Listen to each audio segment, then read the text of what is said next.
Praise the Lord. கர்த்தருக்கு ஸ்தோத்திரம். Let's read again from Titus chapter 2 and read verses 11 to 14. மறுபடியுமாக தீத்து எழுதின நிருபம் 2ஆம் அதிகாரம் 11 முதல் 14 வசனங்கள் வரைக்கும் வாசிப்போம்.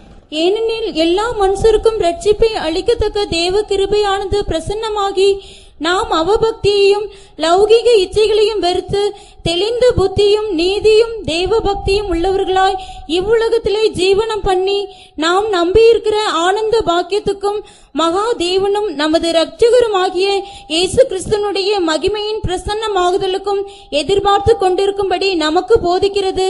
அவர் நம்மை சகல அக்கிரமங்களில் நின்று மீட்டுக்கொண்டு தமக்குரிய சொந்த ஜனங்களாகவும் நற்கிரியைகளை செய்ய பக்தி வைராக்கியம் உள்ளவர்களாகவும் நம்மை சுத்திகரிக்கும்படி நமக்காக தம்மை தாமே ஒப்புக் கொடுத்தார். For the grace of God that bringeth salvation hath appeared to all men, teaching us that, denying ungodliness and worldly lusts, we should live soberly, righteously and godly in this present world, looking for that blessed hope and the glorious appearing of the great God and our Saviour Jesus Christ, who gave himself for us, that he might redeem us from all iniquity and purify unto himself a peculiar people zealous of good works. Praise the Lord. கர்த்தருக்கு ஸ்தோத்திரம். These days we are studying the word of God under the title The Last Days. இந்த நாட்களில் கடைசி நாட்கள் என்கிறதான தலைப்பில் நாம் கர்த்தருடைய வசனத்தை படித்துக் கொண்டு வருகிறோம். I'll give you a swift recap of what we saw yesterday. நேற்றைக்கு நாம் கண்டதின் ஒரு ரத்தின சுருக்கத்தை நான் உங்களுக்கு சொல்லுகிறேன். The Bible says that Jesus is coming again. வேதம் சொல்லுகிற காரியம் என்னவென்றால் இயேசு மறுபடியுமாக திரும்ப வருகிறார். He's not going to come down to live on earth like he did before. ஏற்கனவே அவர் வந்து இந்த உலகத்தில் வாழ்ந்தது போல வாழும்படியாக அவர் உலகத்துக்கு வரப்போகிறதில்லை. He's going to appear in mid-air for a split second to snatch away his faithful ones. அவருக்கு உண்மையாய் இருக்கிறவர்களை பறித்து கொண்டு போகும்படியாக மத்திய ஆகாயத்திலே ஒரு க்ஷண பொழுது மாத்திரம் அவர் தோன்றுவார். After that, this world is going to plunge into a 7-year period of darkness. அதற்கு பிற்பாடு இந்த உலகமானது ஒரு 7 வருட கால இருண்ட காலத்துக்குள் அது சிக்கிக்கொள்ள போகிறது. That brief period, the few months and years that are before the second coming of Jesus Christ, is what we call the last days. இயேசு கிறிஸ்துவின் இரண்டாம் வருகைக்கு முன்பாக இருக்கிறதான அந்த சில மாதங்களை அல்லது நாட்களை நாம் கடைசி நாட்கள் என்று அழைக்கிறோம். And Jesus has warned us that we should not be left behind when he comes. இயேசு வரும்போது நாம் கைவிடப்பட்டு போக கூடாது என்பதற்காக இயேசு இதை குறித்து நமக்கு ஏற்கனவே எச்சரிப்பை கொடுத்திருக்கிறார். So these meetings are kept so that we can wake up to know what's going on around us and lift up our heads and get ready to meet Jesus when he comes. நம்மை சுற்றிலும் நடக்கிறதான சம்பவங்களை நாம் அறிந்து கொள்ளும்படியாக, அதை அறிந்து கொள்வது மாத்திரமல்ல, நாம் விழித்தெழும்பி இயேசு வரும்போது அவரோடு கூட செல்வதற்கு நாம் ஆயத்தமுள்ளவர்களாய் மாறும்படியாக இந்த கூட்டங்கள் ஒழுங்கு செய்யப்பட்டிருக்கிறது. Yesterday we saw about a secret group of very influential, powerful people in different parts of the world who have been getting together for many years so that they can at the end rule the world. நேற்றைக்கு நாம் கண்டதான காரியம் என்னவென்றால், இந்த உலகத்தின் பல பகுதிகளிலும் இருக்கிற செல்வாக்கு மிக்க சக்தி வாய்ந்த பல மனிதர்கள் அவர்கள் ஒன்று சேர்ந்து ரகசியமாக இந்த உலகம் முழுவதையும் தங்கள் கட்டுப்பாட்டுக்குள் கொண்டு வந்து ஆளுகை செய்யும்படியாக அவர்கள் திட்டங்களை தீட்டிக் கொண்டிருக்கிறார்கள். This is their symbol as we saw yesterday. நேற்றைக்கு நாம் கவனித்தது போல அவர்களுடைய அமைப்பின் சின்னம் அதுவாக இருக்கிறது. And we are going to see a lot more about this symbol today and tomorrow.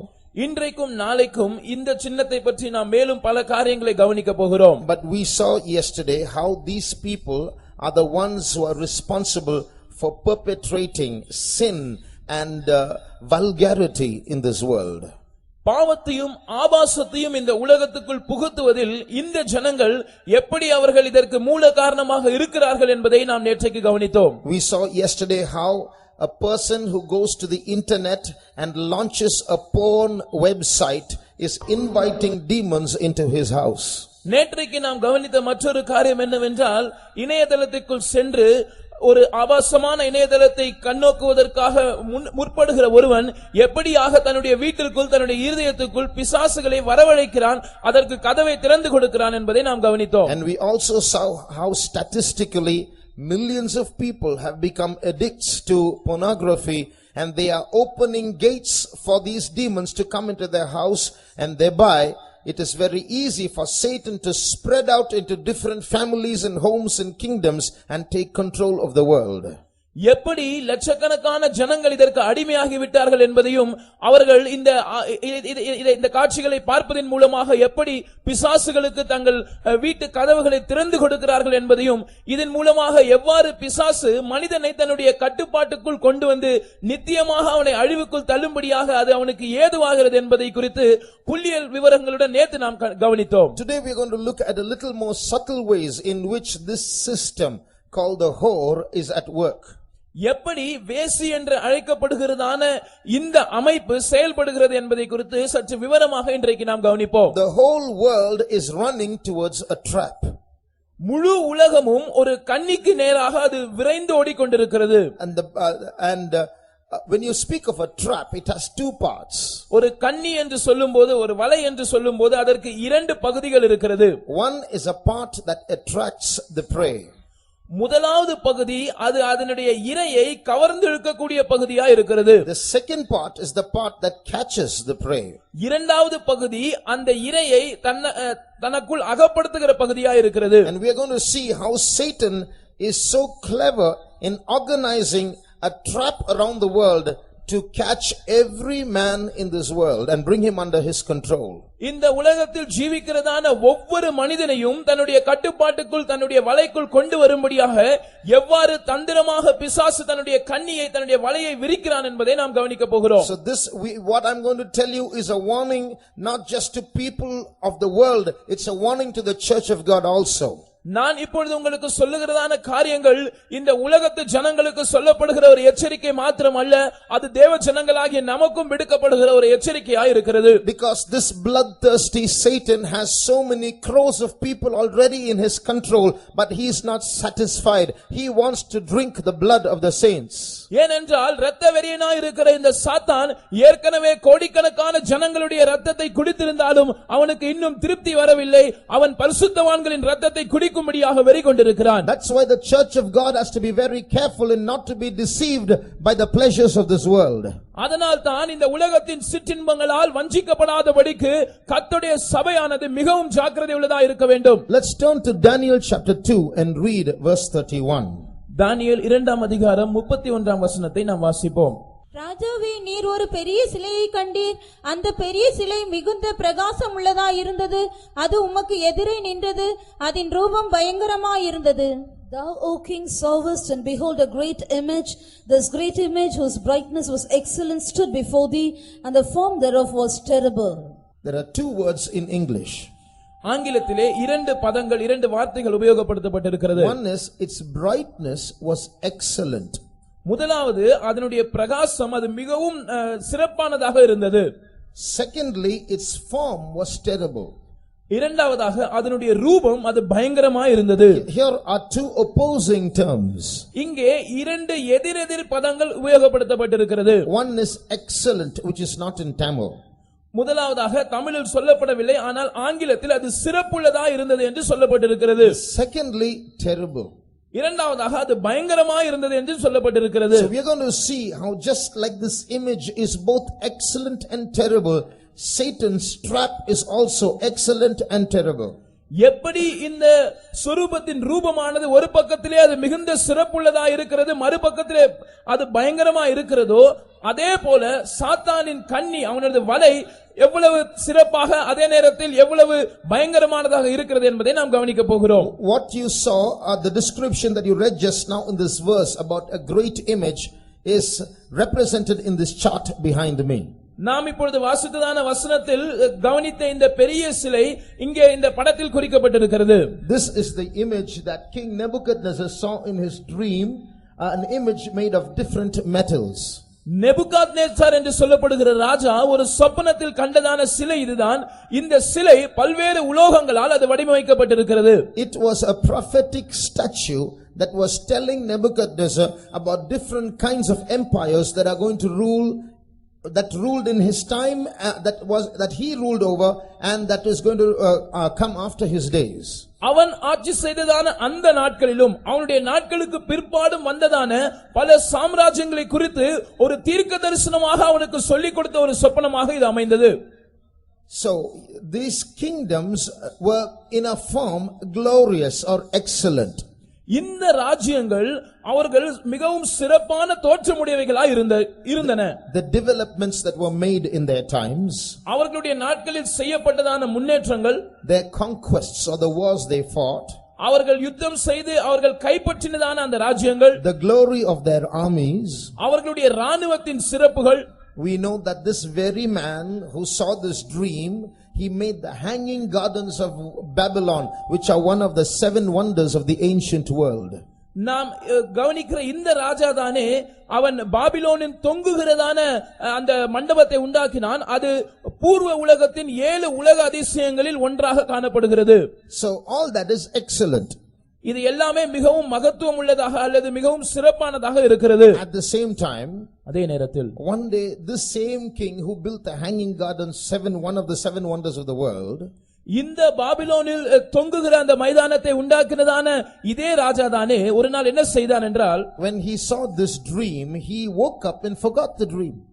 இவன் ஒரு நாள் இந்த சொப்பனத்தை கண்டு அவன் தூங்கிக் கொண்டிருந்தான். ஆனால் அவன் முழித்த போது அந்த சொப்பனத்தை அவன் மறந்து போனான். So he called all his wise men. அவனுடைய எல்லா ஞானிகளையும் அவன் வரவழைத்தான். And he said, you must tell me what dream I saw and you must tell me the meaning of it. நான் என்ன சொப்பனத்தை கண்டேன் என்று நீங்கள் அந்த சொப்பனத்தையும் எனக்கு சொல்ல வேண்டும், அந்த சொப்பனத்தின் அர்த்தம் என்ன என்பதையும் எனக்கு சொல்ல வேண்டும் என்று சொன்னான். And they said, your majesty, you tell us the dream, we'll tell you the meaning.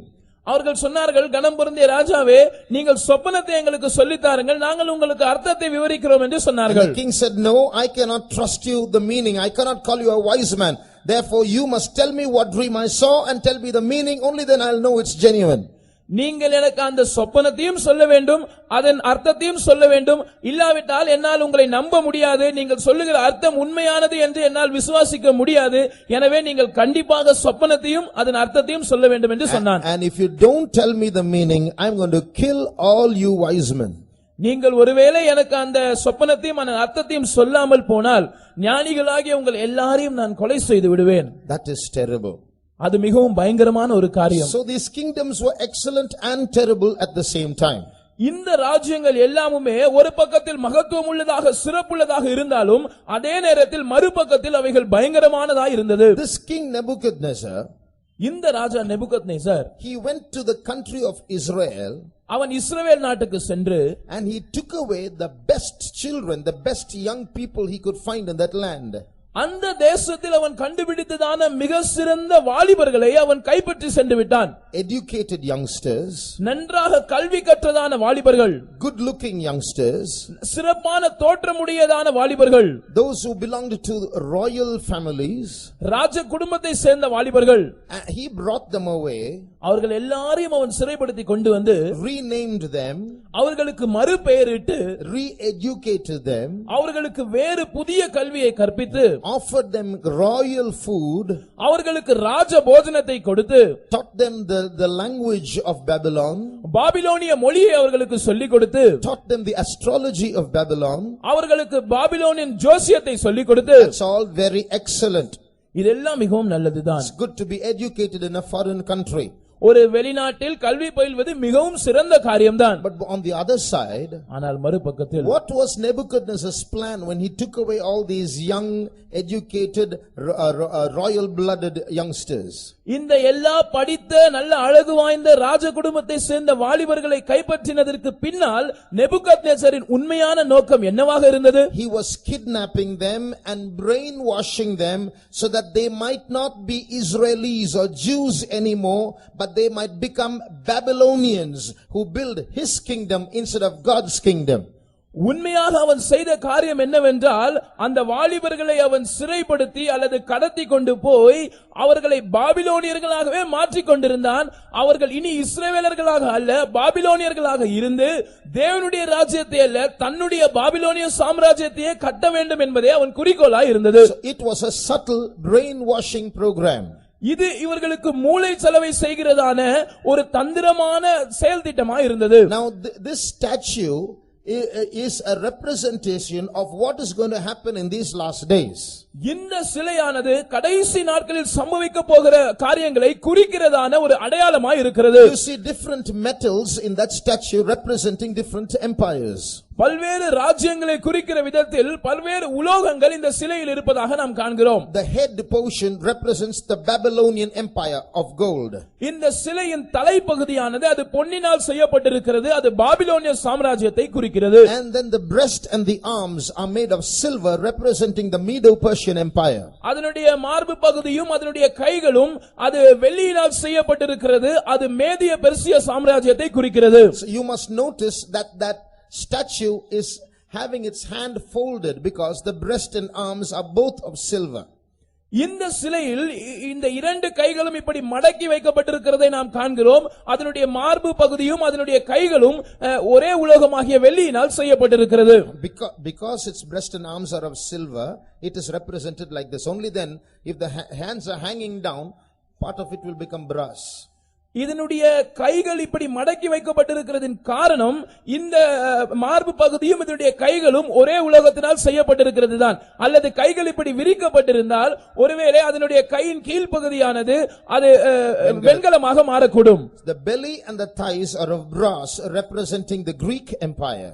இதனுடைய வயிறு பகுதியும் கால்களின் தொடை பகுதியும் அது கிரேக்க சாம்ராஜ்யத்தை குறிக்கிறது. அது வெண்கலத்தினால் செய்யப்பட்டிருக்கிறது. The legs are of iron representing the Roman empire. இதனுடைய கால்கள் இரும்பினால் செய்யப்பட்டிருக்கிறது. அது ரோம சாம்ராஜ்யத்தை குறிக்கிறது. And the foot is an iron clay mixture. இந்த கடைசி பகுதியான இதனுடைய பாதங்கள் அது இரும்பும் களிமண்ணும் சேர்ந்த ஒரு கலவையாய் இருக்கிறது. This represents many kinds of coalitions that are going to take place in the end times in our days. நம்முடைய நாட்களில் அதாவது கடைசி காலகட்டத்தில் நடைபெற போகிறதான பல்வேறு கூட்டு சாம்ராஜ்யங்களை அல்லது கூட்டணிகளை இந்த இரும்பு களிமண் கலவை காண்பிக்கிறது. Politically, religiously, people are going to come together, but they will not be one. They will be just together like iron and clay are together.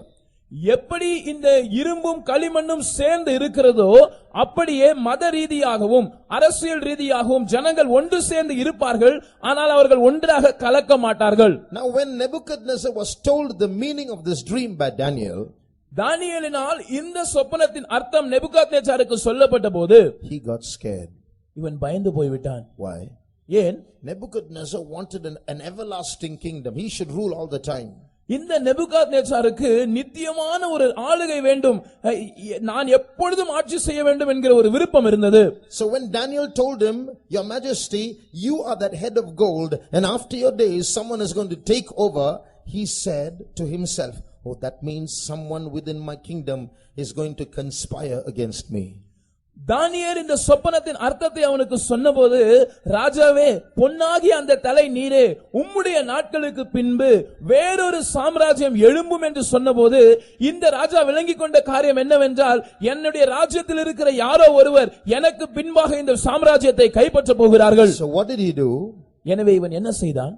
He made a real image. ஒரு உண்மையான சொரூபத்தை அவன் செய்வித்தான். Just like he saw in his dream, he made a real image. அவன் சொப்பனத்தில் கண்டது போலவே ஒரு மெய்யான ஒரு சொரூபத்தை அவன் செய்வித்தான். Now this image is not made of different metals, it's fully gold.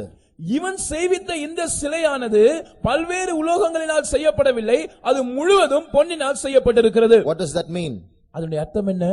My kingdom, gold, should last forever. பொன்னாகிய என்னுடைய ராஜ்யம் அது என்றென்றைக்குமாய் நீடித்து நிலைக்க வேண்டும். And he called all the officers and all the government officials in his kingdom.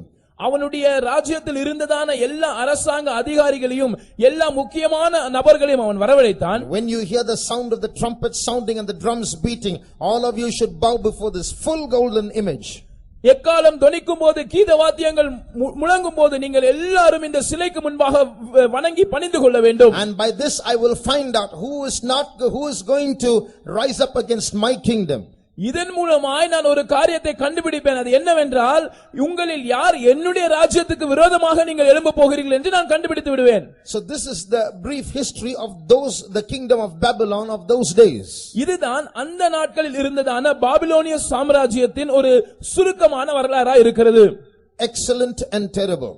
ஒரு பக்கத்தில் அது மகத்துவம் உள்ளதாக சிறப்பானதாக இருந்தது, மறுபக்கத்தில் அது பயங்கரமாக இருந்தது. Now when you come to today, இன்றைய காலகட்டத்துக்கு நாம் வரும்போது, one of the most or the second most watched event in the world is when the Hollywood film stars and directors are given their Oscar awards.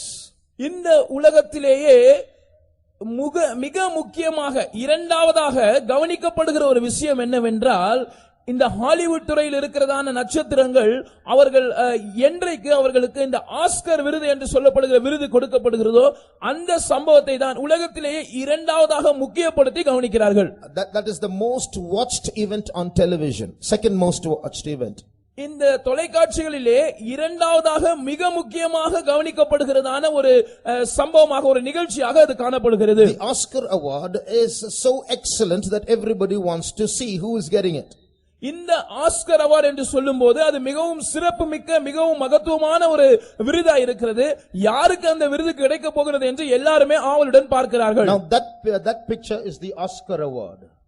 இந்த படமானது அந்த Oscar award என்கிற விருதுக்கு கொடுக்கப்படுகிறதான விருதினுடைய படமாய் இருக்கிறது. But you must notice the similarity between this image and that image. இந்த நேபுகாத்நேச்சாரின் அந்த சிலைக்கும் இந்த Oscar award விருதுக்கு கொடுக்கப்படுகிற அந்த சிலைக்கும் இருக்கிற ஒற்றுமையை நீங்கள் கவனியுங்கள். Does this not look like the full gold image that Nebuchadnezzar made? Nebuchadnezzar பண்ணுவித்ததான அந்த முழுமையும் பொன்னினால் செய்யப்பட்டதான அந்த சிலையை போல இது காட்சியளிக்கவில்லையா? Don't think it's there by accident. அது ஏதோ தற்செயலாக அப்படி கொடுக்கப்படுகிறது வடிவமைக்கப்பட்டிருக்கிறது என்று நினைக்க வேண்டாம். I know one particular actor who lifted up this Oscar award that he received and told the audience, bow before your God, Babylon. இந்த விருதை பெற்றதான ஒரு நடிகர் அவர் இந்த விருதை வாங்கின பிற்பாடு அவர் சொன்னதான ஒரு காரியத்தை நான் கேள்விப்பட்டேன். அவர் சொல்லுகிறார், பாபிலோனே உங்கள் தேவனுக்கு முன்பாக நீங்கள் வணங்குங்கள் என்று சொல்லுகிறார். Why that statement if it's just a coincidence?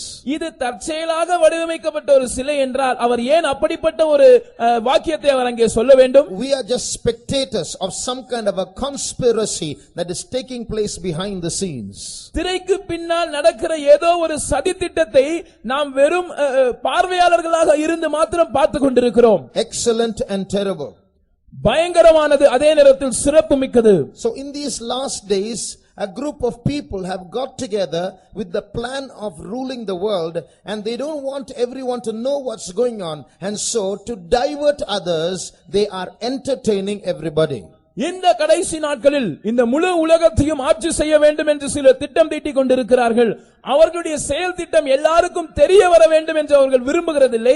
அதனால் ரகசியமாக தங்கள் திட்டத்தை செயலாற்றிக் கொண்டிருக்கும் போதே ஜனங்களை பொழுதுபோக்கு அம்சங்களினால் திருப்திப்படுத்த வேண்டும், மகிழ்விக்க வேண்டும் என்று அவர்கள் விரும்புகிறார்கள். They have sold their souls to Satan, and Satan is using them as his weapons or instruments to take control of the world very quickly. இவர்கள் தங்கள் ஆத்துமாக்களை சாத்தானுக்கு விற்று போட்டவர்களாக இருக்கிறார்கள். எனவே சாத்தான் இவர்களை தன்னுடைய கருவிகளாக இந்த முழு உலகத்தையும் வருங்காலத்தில் ஆட்சி செய்வதற்கு தன்னுடைய கருவிகளாக இவர்களை பயன்படுத்திக் கொண்டிருக்கிறார். It's about these people that we read in 2 Timothy chapter 3 and verse 13. 2 தீமோத்தேயு 3ஆம் அதிகாரம் 13ஆம் வசனத்தில் இந்த கூட்டத்தாரை பற்றி தான் நாம் வாசிக்கிறோம்.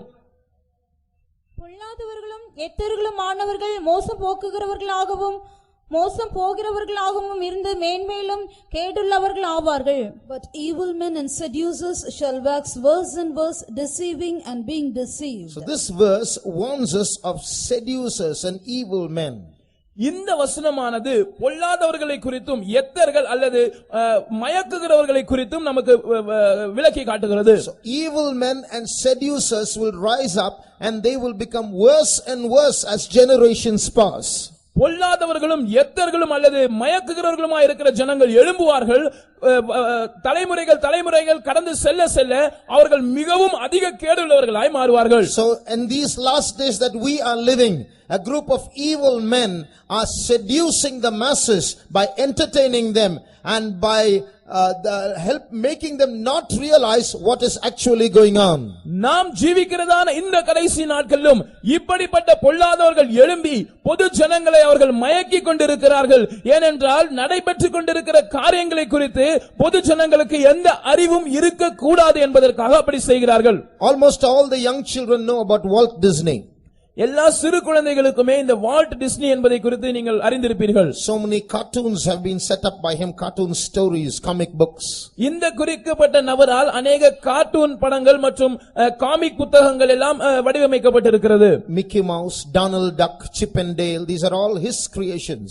Mickey Mouse, Donald Duck, Chip and Dale இதெல்லாம் இவரால் உருவாக்கப்பட்டதான கதாபாத்திரங்களா இருக்கிறது. He also set up an amusement park called Disneyland in America. அமெரிக்காவில் டிஸ்னிலாண்ட் என்று சொல்லப்படுகிற ஒரு மிகப்பெரிய பொழுதுபோக்கு பூங்காவையும் இவர் அமைத்திருக்கிறார். He is also a film producer. Many films have been released by these Disney productions. மட்டுமல்ல இவர் ஒரு திரைப்படத்தை தயாரிக்கிறவராகவும் இருக்கிறார். இவருடைய டிஸ்னி புரொடக்ஷன்ஸ் என்று சொல்லப்படுகிற அந்த கம்பெனியினால் अनेक திரைப்படங்கள் வெளியிடப்படுகிறது. So that's excellent, isn't it? He is only a harmless man. He wants to entertain everybody and make young children happy. That's all. இது ஒரு நல்ல விஷயம் தானே. அவர் திரைப்படங்களை எடுக்கிறார், பொதுஜனங்களை எல்லாம் மகிழ்விக்கிறார், அவர்களுக்கு சந்தோஷங்களை பொழுதுபோக்கு அம்சங்களை கொடுக்கிறார், சின்ன பிள்ளைகளையும் கவருகிறார். இது நல்லது தானே. He wants to make people happy, isn't it? அவர் ஜனங்களை சந்தோஷப்படுத்துகிறார். நல்லது தானே. Excellent. நல்லதுதான். But you look at Walt Disney's signature. ஆனால் இந்த வால்ட் டிஸ்னியினுடைய கையெழுத்தை இங்கே நீங்கள் கவனியுங்கள். That's Walt Disney's signature. அங்கே மேலே கருப்பு எழுத்தில் வால்ட் டிஸ்னியுடைய கையெழுத்தை நாம் பார்க்கிறோம். In his signature you will see 3 6s. கீழே இருக்கிறதான அவருடைய அந்த கையெழுத்தில் 3 6கள் அங்கே இருக்கிறதை நீங்கள் பார்க்கலாம். Now you shouldn't think that I have invented or discovered something there. His signature is designed like that. நான் ஏதோ புதுசாக இதை கண்டுபிடித்து சொல்லுகிறேன் என்று நீங்கள் எண்ணிக்கொள்ள கூடாது. இவனுடைய கையெழுத்தே இந்த விதத்தில் தான் வடிவமைக்கப்பட்டிருக்கிறது. He has designed his signature so that there might be 3 6s there. அவருடைய கையெழுத்தில் இந்த 3 6கள் அல்லது 6 6 6 இருக்கும்படியாக தன்னுடைய கையெழுத்தை அவர் அந்த விதத்தில் வேண்டுமென்றே வடிவமைத்திருக்கிறார். Just like this verse that we read in 2 Timothy 3:13. 2 தீமோத்தேயு 3ஆம் அதிகாரம் 13ஆம் வசனத்தில் நாம் இப்பொழுது வாசிக்க கேட்ட இந்த வசனத்தின்படி, this Walt Disney is not simply a harmless entertainer. He was an evil man. He is no more. He was an evil man. இந்த வால்ட் டிஸ்னி இப்பொழுது உயிரோடு இல்லை.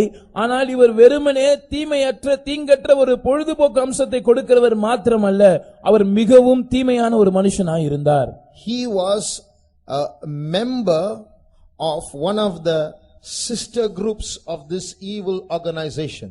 இந்த தீமையான அமைப்பினுடைய கிளை அமைப்புகளில் ஒன்றுக்குள் இந்த வால்ட் டிஸ்னி அவர் அங்கம் வகித்தவராய் இருந்தார், அதனுடைய அங்கத்தினராய் இருந்தார். He had close links with Satan. இவருக்கு சாத்தானோடு கூட நெருங்கிய தொடர்புகள் இருந்தது. Now think, this evil man, what is he doing with entertaining children? இப்பொழுது யோசித்து பாருங்கள், இந்த தீமையான மனுஷன் பிள்ளைகளை பொழுதுபோக்கு அம்சங்களினால் கவருவதற்கு இவருக்கு என்ன சம்பந்தம் இருக்கிறது? That's what the Bible says. Evil man and seducers will wax worse and worse. இதைத்தான் வசனம் சொல்லுகிறது. பொல்லாதவர்களும் எத்தர்களுமாய் இருக்கிற மனுஷர்கள், ஜனங்களை மயக்குகிறவர்கள், அவர்கள் மிகவும் மிகவும் கேடுள்ளவர்களாகி மாறிக்கொண்டே போவார்கள். From which we understand that all these films that are produced and all these amusement parks that are created to entertain and all these so-called comics and cartoons are all meant to seduce young people. The origin is 666. It's from an evil source. இதிலிருந்து நாம் விளங்கிக் கொள்ளுகிற காரியம் என்னவென்றால், இன்றைக்கு தயாரிக்கப்படுகிறதான இப்படிப்பட்ட திரைப்படங்கள், இன்றைக்கு வெளியிடப்படுகிறதான இப்படிப்பட்ட காமிக் புத்தகங்கள் மற்றும் கார்ட்டூன்கள், இவர்களால் உண்டாக்கப்படுகிறதான பொழுதுபோக்கு பூங்காக்கள் இளம் பிள்ளைகளுடைய வாலிபர்களுடைய மனதை மயக்கும்படியாக உருவாக்கப்படுகிற வடிவமைக்கப்படுகிற காரியங்களாய் இருக்கிறது. இதனுடைய துவக்கம் அல்லது இதனுடைய மூல காரணம் 6 6 6 இருக்கிறது. அது தீமையிலிருந்து உருவாகிறது, அது சாத்தானிடத்திலிருந்து வருகிறது. I want to tell you, I'm not making this up, but many of the Hollywood directors, actors, actresses have confessed, 1, to demon possession, 2, many of them are members of these evil organizations. நான் ஏதோ காரியங்களை மிகைப்படுத்தி பொய்யாக உங்களுக்கு கட்டுக்கதைகளை சொல்லவில்லை. ஹாலிவுட்டில் இருக்கிறதான அநேக நடிகர் நடிகைகள், தொழில்நுட்பக்காரர்கள், அவர்கள் அறிக்கையிடுகிற 2 காரியங்கள் உண்டு. முதலாவது, அவர்கள் பிசாசு பிடித்தவர்களாக இருக்கிறார்கள் என்று அறிக்கையிடுகிறார்கள். இரண்டாவது, இப்படிப்பட்ட ரகசியமான நிறுவனங்களோடு அவர்களுக்கு தொடர்பு இருக்கிறதையும் அவர்கள் ஒத்துக்கொள்கிறார்கள். At least when they are acting, many of them have confessed that they have done things which normally they cannot do. குறைந்தபட்சம் அவர்கள் நடித்துக் கொண்டிருக்கும் போது மட்டுமாவது சாதாரண மனுஷனால் செய்ய முடியாத காரியங்களை அவர்கள் செய்து சாதித்ததாக அவர்கள் சொல்லுகிறார்கள். They said we feel a power that we don't normally feel. அவர்கள் சொல்லுகிற காரியம் என்னவென்றால், நடிக்கும் போது பொதுவாக நாங்கள் உணராத ஒரு சக்தியை, ஒரு ஆற்றலை எங்களுக்குள் உணர்கிறோம். And one film director said, ஒரு குறிக்கப்பட்ட திரைப்பட இயக்குனர் சொன்னார், we are not interested in what people like. ஜனங்களுக்கு என்ன பிடிக்கும் என்பதில் எங்களுக்கு அக்கறை இல்லை. We are interested in playing with their brains. அவர்களுடைய மூளையோடு கூட விளையாடுவதில் தான் எங்களுக்கு நாட்டம் இருக்கிறது. What does that mean? அதனுடைய அர்த்தம் என்ன? These evil men, when they are entertaining the masses, they are actually preaching to them and people don't realize it. இவர்கள் ஜனங்களுக்கு பொழுதுபோக்கு காரியங்களை காண்பிக்கிறோம், அதற்காக திரைப்படங்களை எடுக்கிறோம் என்கிற போர்வையில் அவர்களுக்கு சில உபதேசங்களை கொடுக்கிறார்கள். ஜனங்கள் அதை உணர்கிறதில்லை. Magicians in the West, மேற்கத்திய நாடுகளில் இருக்கிறதான மந்திரக்காரர்கள், all magicians have what is called a magic wand. இந்த மந்திரம் செய்கிறவர்கள் எல்லாருக்குமே ஒரு மந்திரக்கோலை கையில வைத்திருக்கிறார்கள். And in the West, that magic wand is made of a particular wood. மேற்கத்திய நாடுகளில் இந்த மந்திரக்கோல் ஒரு குறிக்கப்பட்டதான மரத்தினால் செய்யப்படுகிறது. That wood is taken from a tree called the holly tree. அந்த விறகானது அல்லது அந்த கட்டை ஹாலி மரம் என்று சொல்லப்படுகிற ஒரு மரத்திலிருந்து எடுக்கப்படுகிறது. What wood? என்ன விறகு? Hollywood. Hollywood. Now you see what the name means. அந்த பெயர் என்ன அர்த்தம், அந்த பெயருக்கு என்ன அர்த்தம் என்பதை நீங்கள் கவனித்தீர்களா? The meaning is just like a magician can wave his stick and cast spells on human beings, we are using films to cast spells on human beings. அதோட அர்த்தம் என்னவென்றால், எப்படி ஒரு மந்திரவாதி அல்லது ஒரு ஜோசியக்காரன் தன்னுடைய மந்திரக்கோலை அசைத்து ஜனங்களுடைய மனதை தன்னுடைய கட்டுப்பாட்டுக்குள் கொண்டு வந்து மயக்க முடியுமோ, அதே போல ஜனங்களுடைய மனதை மயக்குவதற்காக திரைப்படங்களை நாங்கள் கருவிகளாக உபயோகிக்கிறோம். So in the front it is excellent, but behind the scenes something terrible is going on. முன்பக்கத்தில் பார்க்கும்போது, மேலோட்டமாக பார்க்கும்போது அது மிகவும் சிறப்பான நல்ல விஷயமா இருக்கிறது. ஆனால் பிற்பாடு ஒரு பயங்கரம் சம்பவித்துக் கொண்டிருக்கிறது. These evil men are increasing and seducing. They are deceiving at the same time being deceived. இந்த தீமையான ஜனங்கள் அவர்கள் பெருகிக் கொண்டே இருக்கிறார்கள். அதே நேரத்தில் அவர்கள் அதிக கேடுள்ளவர்களாய் மாறிக்கொண்டிருக்கிறார்கள். அவர்கள் மயக்கப்படுகிறார்கள், அவர்கள் மயக்குகிறார்கள். அதே நேரத்தில் அவர்கள் வஞ்சிக்கப்பட்டு போய் கொண்டிருக்கிறார்கள். So see how the whole world innocently in the name of entertainment are falling into a trap. எப்படி பொழுதுபோக்கு என்கிற அந்த போர்வையில் தங்களை அறியாமலேயே இந்த உலகத்தின் ஜனங்கள் ஒரு வலைக்குள் அகப்பட்டிருக்கிறார்கள் என்பதை நீங்கள் கவனித்தீர்களா? So they can watch films, they can go to amusement parks, they can enjoy life and walk right into the trap, and then it's too late. அவர்கள் திரைப்படங்களை பார்த்து ரசிக்கலாம், அவர்கள் பொழுதுபோக்கு பூங்காக்களுக்கு சென்று நேரத்தை இன்பமாய் கழிக்கலாம், அவர்கள் வாழ்க்கையை அனுபவிக்கலாம், நேரடியாக சென்று அப்படியே அந்த கண்ணியில் அகப்பட்டு விடலாம். That's why in the key verse that we read, அதனால் தான் நாம் வாசித்ததான நம்முடைய மூல வசனத்திலே the verse wants us that we should abstain from worldly lusts.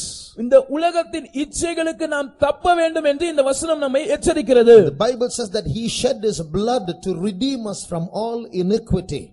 எல்லா அக்கிரமங்களினின்றும் நம்மை மீட்டுக் கொள்ளும்படியாய் இயேசு தன்னுடைய இரத்தத்தை சிந்தினார் என்று வேதம் சொல்லுகிறது. The word redeem means to buy back. மீட்டுக் கொள்ளுதல் அல்லது மீட்பு என்கிற அந்த வார்த்தைக்கு அர்த்தம் மறுபடியும் திரும்ப சம்பாதித்துக் கொள்வது. So what this iniquity has a way of kidnapping us. இந்த அக்கிரமம் ஏதோ ஒரு விதத்திலே அது நம்மை கடத்தி விடுகிறது. It attracts our souls in such a way that we tend to sell our souls to iniquity.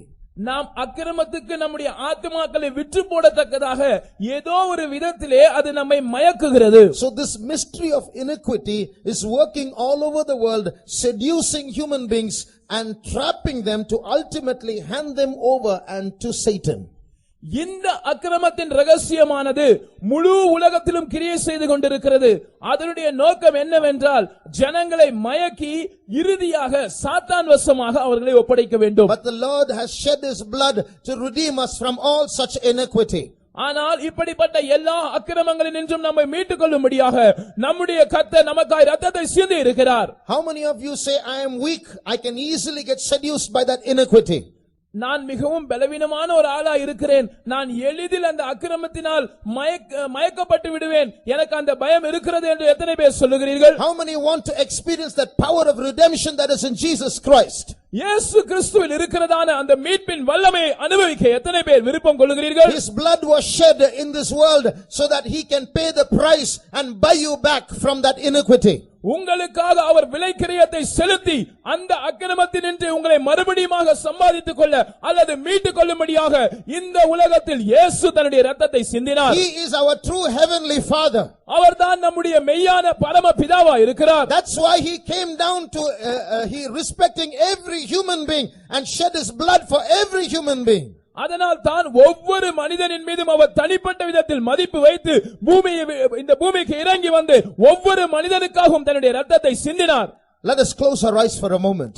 ஒரு நிமிஷம் நம்முடைய கண்களை மூடுவோம். How many want that power of redemption to operate in your souls? உங்களுடைய ஆத்துமாக்களில் அந்த மீட்பின் வல்லமை கிரியை செய்ய வேண்டும் என்று எத்தனை பேர் விரும்புகிறீர்கள்? This seduction is taking place all over the world. இந்த மயக்குகிறதான காரியம் முழு உலகத்திலும் நடந்தேறி வருகிறது. It is entering into every street.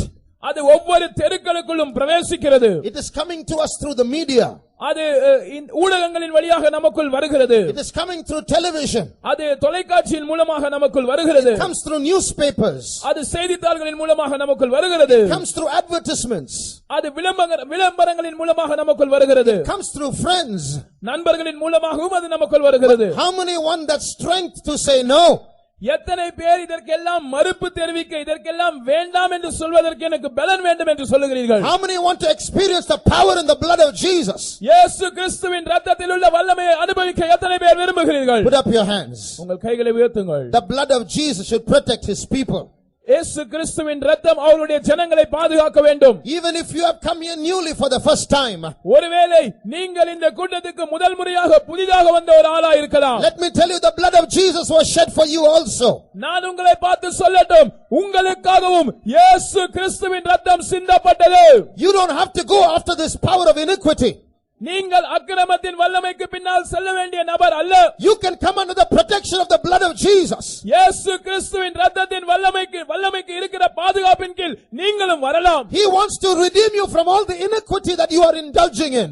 நீங்கள் செயல்பட்டு செயலாற்றிக் கொண்டிருக்கிற எல்லா அக்கிரமத்தின் வல்லமையிலிருந்து அவர் உங்களை விடுவிக்க விரும்புகிறார். For that divine protection through the blood of Jesus shall we all praise God. இயேசு கிறிஸ்துவின் இரத்தத்தினால் உண்டாயிருக்கிற அந்த தெய்வீகமான பாதுகாப்புக்காய் கர்த்தரை ஸ்தோத்திரிப்போம். ஸ்தோத்திரம் ஸ்தோத்திரம் ஸ்தோத்திரம் ஸ்தோத்திரம் ஸ்தோத்திரம் ஸ்தோத்திரம் ஸ்தோத்திரம் ஸ்தோத்திரம் ஸ்தோத்திரம் ஸ்தோத்திரம். Now you will see that many celebrities in this world are part of this plot or conspiracy to trap the whole world. முழு உலகத்தையும் கண்ணியில் அகப்படுத்த வேண்டும் என்ற இந்த சதி திட்டத்தில் அநேக பிரபலங்கள் அவர்கள் பங்கு வகிக்கிறதை நீங்கள் கவனிக்கலாம். Many of these celebrities, when I mean celebrities, I mean actors, singers, sports stars, politicians, people who are popular, they are celebrities. பிரபலங்கள் என்று சொல்லும்போது நாம் அறிந்திருக்கிறபடி அவர்கள் அரசியல் தலைவர்களாக இருப்பார்கள், அல்லது ஆபாச படங்களில் நடிக்கிறவர்களாக இருப்பார்கள், அல்லது சாதாரண படங்களிலும் திரைப்படத்துறையில் இருக்கிறவர்களாக இருப்பார்கள், அல்லது பாடகர்களாக இருப்பார்கள், இசைத்துறையில் இருக்கிறவர்களாக இருப்பார்கள். So many of them have been brought up from childhood by these people so that when they grow up they can be their tools to seduce the world. இந்த பிரபலங்களில் அநேகர் அவர்கள் சிறு பிராயத்திலிருந்தே இந்த அமைப்பினால் வளர்க்கப்பட்டிருக்கிறார்கள். காரணம் என்னவென்றால் அவர்கள் வளர்ந்து வரும்போது உலகத்தை மயக்குவதற்கு இந்த நிறுவனத்தின் கருவிகளாக செயல்படுவதற்கு வசதியாக இருக்கும்படியாக அவர்கள் வளர்க்கப்பட்டார்கள். So in many of their words, அவர்களுடைய வாக்கியங்களை நீங்கள் கவனிக்கும்போது, in their t-shirts, அவர்களுடைய டி-ஷர்ட்ல இருக்கிற வாக்கியங்களை நீங்கள் கவனிக்கும்போது, in their songs, அவங்களுடைய பாடல்களை கவனிக்கும்போது, in their dialogues, அவர்கள் பேசுகிற அந்த வசனங்களிலே நீங்கள் கவனிக்கும்போது, you will see a lot of this anti-Christian symbolism being promoted. கிறிஸ்தவத்துக்கு மாறான காரியங்கள் ஒரு குறிப்படையாளமாக அவர்கள் அதை பேசுகிறது, உபயோகிக்கிறதை நீங்கள் பார்க்கலாம். There are many things, but I'll just tell you one. அநேக காரியங்கள் சொல்வதற்கு உண்டு, நான் ஒரு காரியத்தை சொல்லுகிறேன். You look at this symbol. இந்த சின்னத்தை கவனித்து பாருங்கள். This symbol we all use in everyday life, isn't it? இந்த சின்னத்தை நாம் எல்லாருமே நம்முடைய அன்றாட வாழ்க்கையில பயன்படுத்துகிறோம். If something is excellent, that's what we do, excellent. ஒரு காரியம் மிகவும் நன்றாக இருந்தால் நாம் இப்படி சைகை காட்டி இப்படி சொல்லுவோம். So like that statue of Nebuchadnezzar is excellent, this symbol also shows excellent. இந்த நேபுகாத்நேச்சாரின் சிலை எப்படி மிக சிறப்பாக இருக்கிறதோ இந்த சின்னமும் மிக சிறப்பாக இருப்பதற்கு அடையாளமாக இருக்கிறது. But behind, இதற்கு பின்பாக you will see 666. இதற்கு பின்பாக 666 என்கிற அந்த குறிப்படையாளம் மறைமுகமாக இருக்கிறதை நீங்கள் பார்க்கலாம். Now again I am saying this is not my discovery. நான் மறுபடியும் சொல்லுகிறேன், இது நான் கண்டுபிடித்த காரியம் அல்ல. This is a symbol set by these people. They know what is the meaning behind this. இவர் இந்த அமைப்பினரால் உருவாக்கப்பட்டதான ஒரு சின்னமா இது இருக்கிறது. இதற்கு பின்னால் என்ன அர்த்தம் இருக்கிறது என்பது அவர்களுக்கு தெரியும். So when they use this meaning, you see excellence, but they see 666. இந்த சின்னத்தை அவர்கள் உபயோகப்படுத்தும் போது நீங்கள் அது மிகவும் நன்றாக இருக்கிறது என்று பார்க்கிறீர்கள், அவர்களோ அதற்கு பின்னால் 666 இருக்கிறதை பார்க்கிறார்கள். It's called the OK sign. இதை ஓகே சின்னம் என்று சொல்லுகிறார்கள். So excellent but terrible. இது மிகவும் சிறப்பானதா இருக்கிறது, அதே நேரத்தில் பயங்கரமா இருக்கிறது. So that's what the world is heading for. இந்த திசையை நோக்கி தான் இந்த உலகம் பயணிக்கிறது. A terrible trap is being set for all mankind. முழு மனித குலத்துக்கும் ஒரு மிகப்பெரிய கண்ணிவலை விரிக்கப்பட்டிருக்கிறது. Now let's come back to this symbol again. மறுபடியும் இந்த சின்னத்துக்கு நாம் திரும்பி வருவோம். Look at this single eye in a triangle.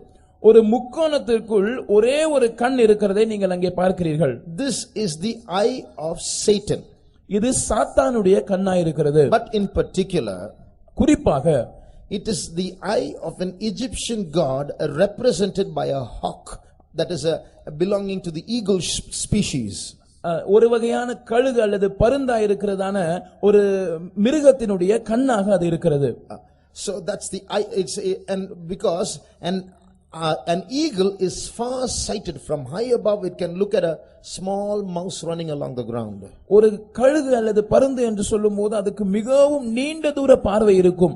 அது உயரே எங்கேயோ இருந்தாலும் ஒரு சின்ன எலி அல்லது சின்ன மிருகம் அங்கே இந்த தரையில ஓடிக்கொண்டிருந்தால் அது சரியாக பார்த்துவிடும். So this eye of Satan is called the all-seeing eye. இந்த சாத்தானுடைய கண்ணானது எல்லாவற்றையும் சகலத்தையும் பார்க்கிறதான கண் என்று அறியப்படுகிறது. There are many details to go into, but I'm just telling you briefly. இதற்கு விரிவாக சொல்ல வேண்டும் என்றால் நிறைய சொல்லலாம், ஆனால் நான் சுருக்கமாக சொல்லுகிறேன். So this is called the all-seeing eye. இது எல்லாவற்றையும் பார்க்கிறதான கண். But one thing we must observe. ஒரு காரியத்தை நாம் கவனிக்க வேண்டும். Satan is not omnipresent. சாத்தான் ஒரு சர்வ வியாபி அல்ல. He cannot see everything at the same time. எல்லாவற்றையும் ஒரே நேரத்தில் பார்ப்பது அவனால் கூடாத ஒரு காரியமா இருக்கிறது. Read Job chapter 1. யோபு முதலாம் அதிகாரத்தை வாசிக்கும்போது and read verse 7. 7ஆம் வசனத்தை வாசிப்போம். கர்த்தர் சாத்தானை பார்த்து நீ எங்கே இருந்து வருகிறாய் என்றார். சாத்தான் கர்த்தருக்கு பிரதியுத்தரமாக பூமி எங்கும் உலாவி அதில் சுற்றித் திரிந்து வருகிறேன் என்றான். And the Lord said unto Satan, Whence comest thou? Then Satan answered the Lord and said, From going to and fro in the earth, and from walking up and down in it. It's because Satan is not omnipresent that he has to go to and fro, up and down. சாத்தான் சர்வ வியாபியாய் இல்லாதபடினால் தான் அவன் சுற்றி திரிய வேண்டியிருக்கிறது, மேலும் கீழும் அங்கும் எங்கும் போக வேண்டியிருக்கிறது. So he's not omnipresent. எனவே அவன் சர்வ வியாபி அல்ல. How then is his eye an all-seeing eye? இப்படி இருக்கும் பட்சத்தில் அவனுடைய கண் எப்படி எல்லாவற்றையும் பார்க்கக்கூடிய கண்ணாக இருக்க முடியும்? That's what his instruments, those people that are worshipping him and following him and obeying him, they call it the all-seeing eye. How is it possible? இவனுடைய இந்த கண்ணை இவனை வணங்கி இவனுக்கு கீழ்ப்படிந்து இவனால் ஆட்கொள்ளப்பட்டிருக்கிறதான இந்த அமைப்பினர் எல்லாவற்றையும் பார்க்கிற கண் என்று சொல்லுகிறார்கள். அது எப்படி சாத்தியப்படும்? Today, electronically, a surveillance system is being developed. மின்னணுவியல் மூலமாக எல்லாவற்றையும் கண்காணிக்கிறதான ஒரு அமைப்பு இன்றைக்கு அவர்கள் அதை கண்டுபிடித்துக் கொண்டிருக்கிறார்கள். Through cameras, கேமராக்கள் மூலமாக, through what we call the RFID, radio frequency identification. RFID என்று சொல்லுகிற அந்த அடையாளத்தின் மூலமாக. What is that? You in your SIM card there's a golden square, isn't it? That is that RFID. உங்களுடைய செல்போன் அந்த sim கார்டில் நீங்கள் பார்க்கும்போது பொன்னிறமான ஒரு பகுதி இருக்கும், அதை தான் RFID என்று அழைக்கிறோம். So that RFID, it will help anyone or people who are monitoring you to know where you are going. அந்த RFID-னால் நீங்கள் எங்கே இருக்கிறீர்கள், எங்கே போகிறீர்கள் என்று உங்களை கண்காணிக்கிறவர்கள் கண்டுபிடிக்க முடியும். About 2 years ago, 1 year ago, ஒரு வருடத்துக்கு முன்பாக we were traveling by train. நாங்கள் ட்ரெயினில் பிரயாணம் பண்ணி கொண்டிருந்தோம். And 2 policemen came with us. 2 போலீஸ்காரர்கள் எங்களோடு கூட வந்தார்கள். So we befriended them. நாங்கள் அவர்களோடு அப்படியே சிநேகிதமாக பழகினோம். And we asked them, where are you going? நாங்கள் கேட்டோம், நீங்கள் எங்கே போகிறீர்கள்? So we got some information about a thief. எங்களுக்கு ஒரு குறிக்கப்பட்ட திருடனை குறித்து தகவல் வந்திருக்கிறது. They were going to catch him. நாங்கள் அவனை பிடிக்க போகிறோம். So we asked, what happened? என்ன நடந்தது என்று நாங்கள் கேட்டோம். He stole jewels worth 15 lakhs from a house and ran away. அவன் ஒரு குறிக்கப்பட்ட வீட்டிலிருந்து 15 லட்சம் ரூபாய் மதிப்புடைய நகைகளை திருடிவிட்டு அவன் தப்பி ஓடிவிட்டான். And they had no address, no forwarding details. They didn't know where he ran away. அவனுடைய முகவரி அவனுக்கு தெரியாது, எங்கே அடுத்து என்ன செய்ய வேண்டும் என்று அவர்களுக்கு தெரியாது, அவன் எங்கே தப்பி ஓடினான் என்பதும் தெரியாது. They know he's a North Indian, that's all. அவர்களுக்கு தெரிந்ததான ஒரே ஒரு காரியம், அவன் ஒரு வட Indian. But they went right to his city, right to his village, right to his street, right to his house, caught him and came back. ஆனால் சரியாக நேராக அவன் இருந்ததான அந்த பட்டணத்துக்குள் போய், அவன் இருந்த அந்த தெருவுக்குள் போய், அவனுடைய வீட்டுக்குள் போய் அவனை பிடித்து விட்டார்கள். So we asked him, how did you do that? நாங்கள் அவர்களை பார்த்து கேட்டோம், எப்படி அது சாத்தியமானது? They said his cell phone was there. அவனுடைய செல்போன் இருந்தது, அது எங்களுக்கு உதவியாக இருந்தது என்று சொன்னார்கள். Using his cell phone we found out where he is. அவனுடைய செல்போனை வைத்துக்கொண்டு அவன் எங்கே இருக்கிறான் என்று நாங்கள் கண்டுபிடித்து விட்டோம். So that is how today surveillance is increasing in the world. இப்படித்தான் இன்றைக்கு கண்காணிப்பு முறைகள் உலகத்தில் பெருகிக் கொண்டே வருகிறது. That same golden square called the RFID is going to come in your Aadhaar cards very soon.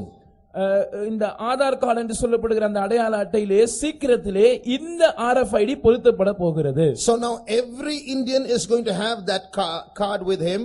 That means every Indian's movements can be monitored, and very soon every citizen in the world is going to have it. ஒவ்வொரு இந்தியனுக்கும் சீக்கிரத்தில் இந்த card கொடுக்கப்பட போகிறது. அதன் மூலமாக இந்த தேசத்தில் இருக்கிற எல்லாரையும் கண்காணிக்க முடியும். சீக்கிரத்திலே உலகத்தில் இருக்கிற எல்லா பிரஜைகளுக்கும் இதை கொடுக்கக்கூடிய முயற்சிகள் நடந்து கொண்டிருக்கிறது. If a man in America walks out of his house, goes to work and comes back in the evening, அமெரிக்காவில் இருக்கிற ஒரு மனிதன் காலையிலே கிளம்பி தன்னுடைய அலுவலகத்துக்கு போய் மாலையில திரும்பி வருகிறான் என்று வைத்துக் கொள்ளுங்கள். an average of 300 cameras would have caught him. ஏறக்குறைய 300 கேமராக்களில் அவனுடைய நடவடிக்கைகள் பதிவாகி இருக்கிறது. He doesn't know. அவனுக்கே தெரியாது. But there are cameras in bus stands, in traffic signals, in stations, in offices, in malls. It's all over the place, all under a common control. ஆனால் தெருக்களில், bus ஸ்டாண்டுகளில், train, bus, இப்படிப்பட்ட காரியங்களில், பெரிய பெரிய மால்களில், இப்படி எல்லா இடங்களிலும் கேமராக்கள் இருக்கிறது. இவை எல்லாமுமே ஒரு மையத்திலிருந்து, ஒரே மையத்திலிருந்து கட்டுப்படுத்தப்படுகிறது. So what will happen? சம்பவிக்கிற காரியம் என்ன? As this surveillance system increases and develops and finally spreads out throughout the whole world, இப்படிப்பட்ட கண்காணிப்பு முறைகள் அவைகள் மேம்படுத்தப்பட்டு முழு உலகத்துக்குமாக விரிவடையும் போது what they will say is, அவர்கள் முடிவாக என்ன சொல்வார்கள் தெரியுமா? when every citizen in this world is under surveillance, இந்த உலகத்தில் ஜீவிக்கிற ஒவ்வொரு பிரஜையும் அவன் கண்காணிக்கப்படுகிறான். we can stop theft. நாங்கள் எங்களால் திருட்டை தடுத்து நிறுத்த முடியும். We can stop kidnapping. எங்களால் கடத்தல்களை தடுக்க முடியும். We can stop terrorism. தீவிரவாதத்தை கட்டுப்படுத்த முடியும். So that's excellent. நல்லதுதான். But every individual in this world will lose his privacy. ஆனால் இந்த உலகத்தில் ஜீவிக்கிற ஒவ்வொரு தனிப்பட்ட மனிதனும் தன்னுடைய தனித்துவத்தை இழந்து விடுவான். If you go to church, the Antichrist can find out. நீங்கள் சபைக்கு போவீர்கள் என்றால் அந்திகிறிஸ்துவால் உங்களை கண்டுபிடிக்க முடியும். There's no way you can run away. நீங்கள் தப்பி ஓடக்கூடிய எந்த வழியும் இல்லை. Finally, this so-called card which identifies your movement will be embedded into your body, and after that you can't cut your head to remove it. கடைசியாக இந்த அடையாள அட்டை, RFID பொருத்தப்பட்டிருக்கிற இந்த அட்டை உங்களுடைய சரீரத்துக்குள் புகுத்தப்படும். நீங்கள் உங்கள் தலையை வெட்டி கொண்டு அதற்கு தப்ப முடியாது. Read Luke chapter 21 and verse 35. லூக்கா 21ஆம் அதிகாரம் 35ஆம் வசனத்தை வாசிப்போம். பூமி எங்கும் குடியிருக்கிற அனைவர் மேலும் அது ஒரு கண்ணியை போல வரும். For as a snare shall it come on all them that dwell on the face of the whole earth. It shall come. What is that it? அது ஒரு கண்ணியை போல் வரும். அது என்ன? After Jesus comes, there's going to be a 7-year period of darkness, I told you. நான் ஏற்கனவே உங்களுக்கு சொன்னேன், இயேசு வந்து சென்று போன பிற்பாடு இந்த பூமியில் 7 வருட கால இருண்ட காலம் இருக்கும் என்று நான் உங்களுக்கு சொன்னேன். It's not a literal darkness, it's a spiritual darkness. அது ஒரு எழுத்தின்படியான அந்தகாரமான காலகட்டம் அல்ல, அது ஆவிக்குரிய பிரகாரமாக இருள் சூழ்ந்த காலம். It's a time when Satan is going to rule the world like he has been planning. சாத்தான் எப்படி இன்றைக்கு திட்டம் தீட்டிக் கொண்டிருக்கிறானோ அதே போல நிஜமாக இந்த உலகத்தை ஆளப் போகிறதான ஒரு காலகட்டம். So that period is it shall come as a snare upon those who dwell the earth. இங்கே சொல்லப்பட்டிருக்கிற அது என்று குறிக்கப்படுகிற அந்த காலம் அதுதான். அந்த காலம் ஒரு கண்ணியை போல இந்த பூமியின் மேல் வரும். That is the meaning of that eye. That is how electronically the eye of Satan comes as the all-seeing eye. இந்த கண் அதுதான். இந்த கண்ணின் மூலமாக மின்னணுவியலின் உதவியோடு கூட இந்த முழு உலகத்தையும் கண்காணிக்கக்கூடிய கண்ணாக அது மாறும். So that is how Satan's eye becomes an all-seeing eye, because he is going to take control of this global surveillance system. இந்த விதத்தில் தான் சாத்தானுடைய கண் அது எல்லாவற்றையும் பார்க்கிற கண்ணாக மாறும். இந்த உலகளாவிய கண்காணிப்பு திட்டத்தை சாத்தான் தன்னுடைய கட்டுப்பாட்டுக்குள் கொண்டு வருவான். On the other hand, மறுபக்கத்தில் God's eyes are naturally all-seeing. இயல்பாகவே தேவனுடைய கண்கள் எல்லாவற்றையும் பார்க்கக்கூடியதா இருக்கிறது. Our God's eyes are all-seeing eyes. நம்முடைய தேவனுடைய கண்கள் எல்லாவற்றையும் பார்க்கிற கண்களா இருக்கிறது. He doesn't need an electronic system to see. He can see everything that is going on in this world. இந்த உலகத்தை பார்ப்பதற்கு அவருக்கு ஒரு மின்னணு அமைப்பின் அவசியம் இல்லை. எல்லாவற்றையும் இயல்பாகவே அவரால் பார்க்க முடியும். He knows every thought that is in every human being. ஒவ்வொரு மனிதனுக்குள் இருக்கிற ஒவ்வொரு எண்ணத்தையும் அவர் அறிந்திருக்கிறார். He is an all-seeing God and he is an all-knowing God. அவர் எல்லாவற்றையும் காண்கிறதான தேவன், எல்லாவற்றையும் அறிகிறதான தேவன். Maybe you are sitting in this place with a problem in your life. உன்னுடைய ஜீவியத்தில் ஏதோ ஒரு பிரச்சனையோடு கூட ஒருவேளை நீங்கள் இங்கே உட்கார்ந்து இருக்கலாம். Nobody knows, but you know God knows it. யாருக்கும் அது தெரியாமல் இருக்கலாம், உங்களுக்கு தெரியும். அதே நேரத்தில் தேவனுக்கும் தெரியும். And that's why God has brought you here. His all-seeing eye and his all-knowing mind has brought you to this place with a specific purpose. எனவேதான் தேவன் உங்களை இந்த இடத்துக்கு கொண்டு வந்திருக்கிறார். எல்லாவற்றையும் பார்க்கிறதான தேவனுடைய கண்கள், எல்லாவற்றையும் அறிகிறதான தேவனுடைய மனது ஒரு திட்டமான நோக்கத்தோடு கூட உங்களை இந்த இடத்துக்கு கொண்டு வந்திருக்கிறது. Before this meeting was organized, இந்த கூட்டம் ஒழுங்கு செய்யப்படுவதற்கு முன்பாக so many children of God have got together and prayed. எத்தனையோ தேவ ஜனங்கள் கூடி ஜெபித்தார்கள். They fasted and prayed that these meetings might be blessed. இந்த கூட்டங்கள் ஆசீர்வதிக்கப்படும்படியாய் அவர்கள் உபவாசித்து ஜெபித்தார்கள். As a result of that prayer, அவர்களுடைய ஜெபத்தின் பலனாக the all-seeing eye of God and the all-knowing mind of God has seen you and your problem, and he has brought you for delivering you in this place. தேவனுடைய எல்லாவற்றையும் பார்க்கிறதான கண்களும் எல்லாவற்றையும் அறிகிறதான மனதும் உங்களை கண்டு உங்களுடைய பிரச்சனைகளை உணர்ந்து இந்த இடத்துக்கு உங்களை கொண்டு வந்திருக்கிறது. I want to tell you that my God is not just a philosophizing talking God, he is a doing God. நான் உங்களுக்கு அறிவிக்க விரும்புகிறேன், என்னுடைய தேவன் ஏதோ தத்துவங்களை விளம்புகிற தேவன் அல்ல, அவர் கிரியை செய்கிறதான தேவன். My God has not brought you here to give you some information and send you away. He's come to give you a transformation in your life. என்னுடைய தேவன் ஏதோ சில தகவல்களை உங்களுக்கு தெரிவித்து உங்களை அனுப்பும்படியா இங்கே வரவில்லை, ஒரு மறுரூபத்தை உங்களுடைய ஜீவியத்தில் கொண்டு வரும்படியா உங்களை கொண்டு வந்திருக்கிறார். All those who can be witnesses of this and say, Jesus has done miracles in my life, put up your right hand. இயேசு என்னுடைய ஜீவியத்தில் அற்புதங்களை செய்திருக்கிறார், அதற்கு நான் சாட்சி என்று சொல்லுகிறவர்கள் உங்கள் வலது கரத்தை உயர்த்துங்கள். Hallelujah. Hallelujah. Look at the number of hundreds of witnesses. Jesus has done something in their life.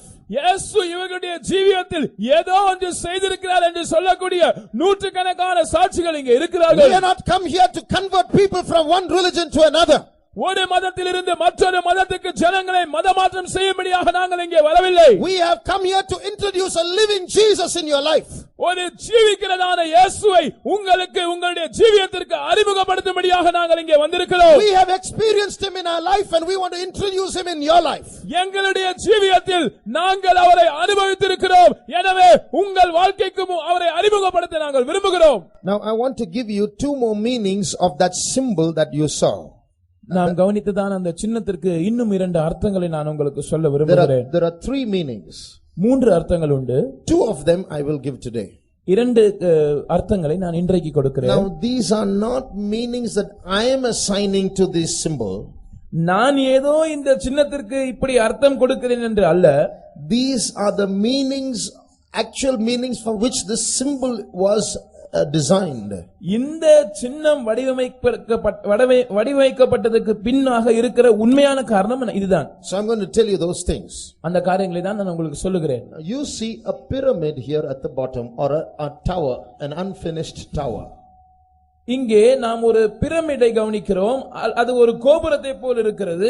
அது முடிவடையாமல் இருக்கிறதான அரைகுறையாக இருக்கிற ஒரு கோபுரத்தை போல் இருக்கிறது. And this unfinished tower is completed by a triangle and an eye inside it, and it is surrounded by light.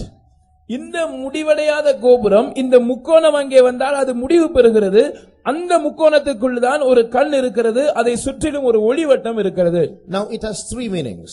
இதற்கு மூன்று அர்த்தங்கள் உண்டு. The first meaning, முதலாவது அர்த்தம், this tower, when it represents the Tower of Babel. இந்த முடிவடையாத கோபுரம் பாபேல் கோபுரத்தை குறிக்கிறது. Because the Tower of Babel was also left incomplete. ஏனென்றால் பாபேல் கோபுரமும் அது கட்டி முடிக்கப்படாமல் அப்படியே பாதையிலே நிறுத்தப்பட்டது. But when it was made so that it might reach unto heaven. ஆனால் இதை அவர்கள் கட்ட ஆரம்பித்த போது அது வானத்தை சென்று அடையக்கூடிய விதத்தில் தான் அதை கட்டினார்கள். So this tower represents man reaching out to God. இந்த கோபுரமானது மனிதன் தேவனை சென்று அடைகிறதை அது காண்பிக்கிறது. But which God? ஆனால் எந்த தேவன்? This God. இந்த தேவன். Manhood to Godhood. மனிதத்துவத்திலிருந்து தெய்வத்துவத்திற்கு. Now in schools, young children are all listening to studying the theory of evolution. இந்த பள்ளிக்கூடங்களிலே பார்க்கும்போது நம்முடைய பிள்ளைகள் எல்லாருமே இந்த பரிணாம கோட்பாடை படித்துக் கொண்டு வருகிறார்கள். How man evolved from a basic living cell to more complex forms till finally the monkey and then man came. ஒரு சாதாரண அணுவிலிருந்து எப்படி ஒரு மிகப்பெரிய அணுக்களின் தொகுப்பாக மனிதன் மாறி அப்படியே கடைசியாக நாம் இப்பொழுது இருக்கிற இந்த மனித ரூபத்தை அடைந்தான் என்று அது சொல்லுகிறது. Monkey and then man. முதலாவது அவன் குரங்காக இருந்தான், பின்பாடு மனிதனாக மாறினான் என்று சொல்லுகிறது. Now there's a big question. ஒரு பெரிய கேள்வி இங்கே இருக்கிறது. Why is it that evolution stopped after man? ஏன் மனிதனோடு இந்த பரிணாம கோட்பாடு நின்று விட்டது? Why doesn't it continue? ஏன் அது இன்னும் ஒரு மேன்மையான இடத்துக்கு தொடரவில்லை? These people say it has not stopped, it continues. இந்த ஜனங்கள் சொல்லுகிறார்கள் இந்த பரிணாம கோட்பாடு இன்னும் முடிவடையவில்லை, இது தொடர்கிறது. From monkey to man. ஒரு குரங்கிலிருந்து மனிதன் வந்தான். Now it continues from manhood to godhood. இப்பொழுதும் தொடர்ந்து கொண்டிருக்கிறது மனிதத்துவத்திலிருந்து தெய்வத்துவத்திற்கு. So that is the continuation of the theory of evolution that is represented in this picture. இந்த படத்தில் குறிக்கப்பட்டிருக்கிறபடி பரிணாம கோட்பாடின் தொடர்ச்சியை இது குறிக்கிறது. So this slowly we have reached an age, an era, a period where human beings all over the world are slowly taking a journey towards godhood. நாம் இப்பொழுது வந்தடைந்திருக்கிற இந்த காலகட்டம் எப்படிப்பட்ட காலகட்டம் என்றால் மெதுவாக மனிதர்கள் மனிதத்துவத்திலிருந்து தெய்வத்துவத்தை நோக்கி பிரயாணப்படுகிற ஒரு காலகட்டம். Slowly atheism is fading away. மெதுவாக கடவுள் இல்லை என்கிற அந்த நாஸ்திக நம்பிக்கை மறைந்து கொண்டிருக்கிறது. And people have begun to believe that there is something supernatural. ஜனங்கள் நம்ப ஆரம்பித்திருக்கிற காரியம் என்னவென்றால் இயற்கைக்கு அப்பாற்பட்ட ஏதோ ஒரு சக்தி இருக்கத்தான் செய்கிறது. But the sad truth is they do not want to know who the true God is. They are only interested in somehow using that energy which they call cosmic energy. ஆனால் வருத்தப்பட வேண்டிய உண்மை என்னவென்றால் இந்த உண்மையான சக்தி அல்லது உண்மையான தெய்வம் யார் என்று அறிந்து கொள்ள அவர்கள் விரும்பவில்லை. அவர்கள் சொல்லுகிறபடி அந்த சராசரத்தின் ஆற்றல் என்று அழைக்கப்படுகிற இந்த ஆற்றலை இயற்கைக்கு அப்பாற்பட்ட இந்த சக்தியை பிரயோஜனப்படுத்திக் கொள்ளவே அவர்கள் விரும்புகிறார்கள். They say there is some super conscious mind out there. இயற்கைக்கு அப்பாற்பட்ட ஒரு மனது ஒரு மூளை மேலே எங்கேயோ இருக்கிறது என்று அவர்கள் சொல்லுகிறார்கள். So by using magical enchantments, மந்திரவாத செயல்களின் மூலமாக, through spiritual exercises, ஆவிக்குரிய சில பயிற்சிகளின் மூலமாக, through meditation, தியானங்களின் மூலமாக they are trying to get those powers. அந்த சக்தியை அந்த ஆற்றலை நாங்கள் அடைந்து கொள்ள வேண்டும் என்று அவர்கள் முற்படுகிறார்கள். And when they get those powers, அந்த ஆற்றலை அவர்கள் அடையும் போது they achieve what is called self realization or self actualization. That means now man realizes who he actually is. He is not just an ordinary man, he is God as well. இந்த சக்தி அவர்கள் பெறும்போது அவர்கள் தன்னிலை உணர்வை அடைகிறார்கள் என்று அவர்கள் சொல்லுகிறார்கள். அதாவது நான் வெறும் மனிதன் அல்ல, நான் ஒரு தேவனும் கூட என்கிற அந்த உணர்வை மனிதன் அடைகிறான் என்று அவர்கள் சொல்லுகிறார்கள். So by these magical spells and by meditation and spiritual exercises, man is slowly growing into godhood. இப்படிப்பட்ட இந்த ஆன்மீக பயிற்சிகளின் மூலமாக அல்லது இப்படிப்பட்ட இந்த மந்திரங்களின் மூலமாக இப்படிப்பட்ட தியானங்களின் மூலமாக மனிதன் மெதுவாக தெய்வத்துவத்தை அடைந்து கொண்டிருப்பதாக சொல்லுகிறார்கள். Yesterday I told you the word Babylon means gate of the gods. நேற்றைக்கு நான் சொன்னேன் பாபிலோன் என்கிற அந்த வார்த்தைக்கு அர்த்தம் தேவர்களின் வாசல். So this so called theory of evolution and these methods that they are using to achieve godhood is only becoming another gate of the gods.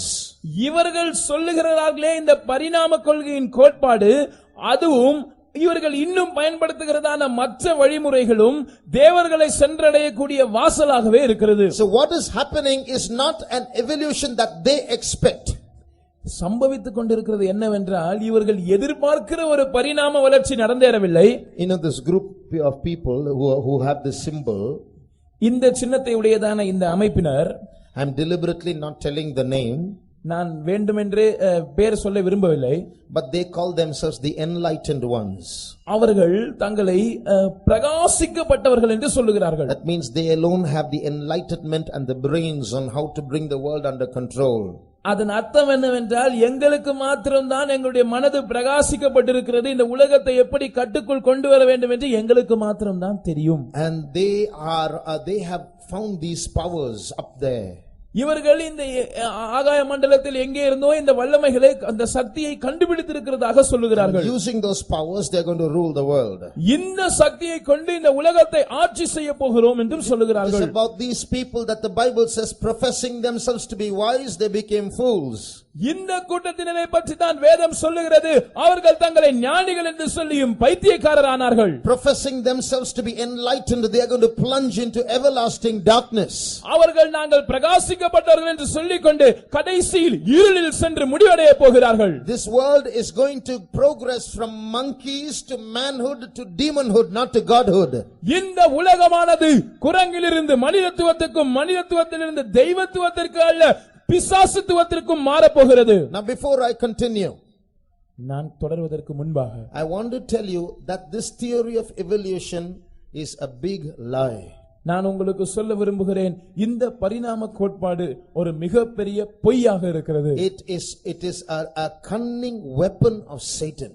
இது சாத்தானுடைய மிக தந்திரமான ஒரு ஆயுதமாக இருக்கிறது.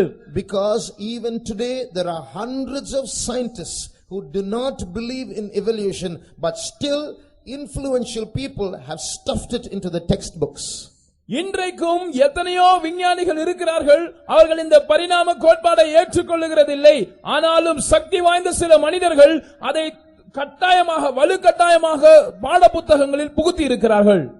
Some years ago, சில ஆண்டுகளுக்கு முன் 700 scientists got together. 700 விஞ்ஞானிகள் ஒன்று சேர்ந்தார்கள் and signed a treaty. ஒரு உடன்படிக்கையில் அவர்கள் கையெழுத்திட்டார்கள். And that treaty said that they believe in the truth of the scriptures. அந்த உடன்படிக்கையின் பிரகடனம் என்னவென்றால் வேதத்தில் இருக்கிற அந்த சத்தியத்தின் உண்மையை நாங்கள் விசுவாசிக்கிறோம். And they believe that evolution is wrong. பரிணாம வளர்ச்சியின் கோட்பாடு அது தவறான ஒரு கொள்கை என்று நாங்கள் நம்புகிறோம். So not all scientists believe this, yet the more powerful scientists have put it into the textbooks. Everyone is reading it, and finally they are saying, oh, then we've come from monkeys. There's no God, so we don't have to give account to God. Then we can live as we like. ஆகவே எல்லா விஞ்ஞானிகளும் இதை ஏற்றுக்கொள்ளுகிறதில்லை. ஆனால் சக்தி வாய்ந்த சில செல்வாக்கு மிக்க விஞ்ஞானிகள் இதை வலுக்கட்டாயமாக தந்திரமாக புத்தகங்களில் புகுத்தி விட்டார்கள். எனவே எல்லாரும் இதை வாசிக்கிறார்கள். எனவே எல்லாருக்கும் தோன்றுகிற மனப்பான்மை என்னவென்றால், நாம் குரங்கிலிருந்து தானே உண்டானோம், கடவுள் என்று ஒருவர் இல்லை, எனவே நாம் கடவுளுக்கு கணக்கு கொடுக்க வேண்டியதில்லை, நம்முடைய இஷ்டம் போல நாம் ஜீவிக்கலாம். Now Satan wants to take control. இங்கேதான் சாத்தான் தன்னுடைய கட்டுப்பாட்டை செலுத்த விரும்புகிறார். So he is bringing in a new spirituality.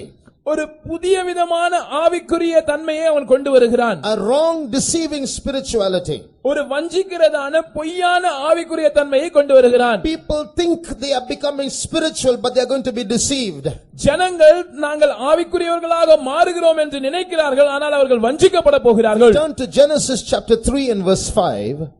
ஆதியாகமம் 3ஆம் அதிகாரத்தின் 5ஆம் வசனத்துக்கு நாம் திரும்புவோம் என்றால், நீங்கள் இதை புசிக்கும் நாளிலே உங்கள் கண்கள் திறக்கப்படும் என்றும் நீங்கள் நன்மை தீமை அறிந்து தேவர்களைப் போல் இருப்பீர்கள் என்றும் தேவன் அறிவார் என்றது.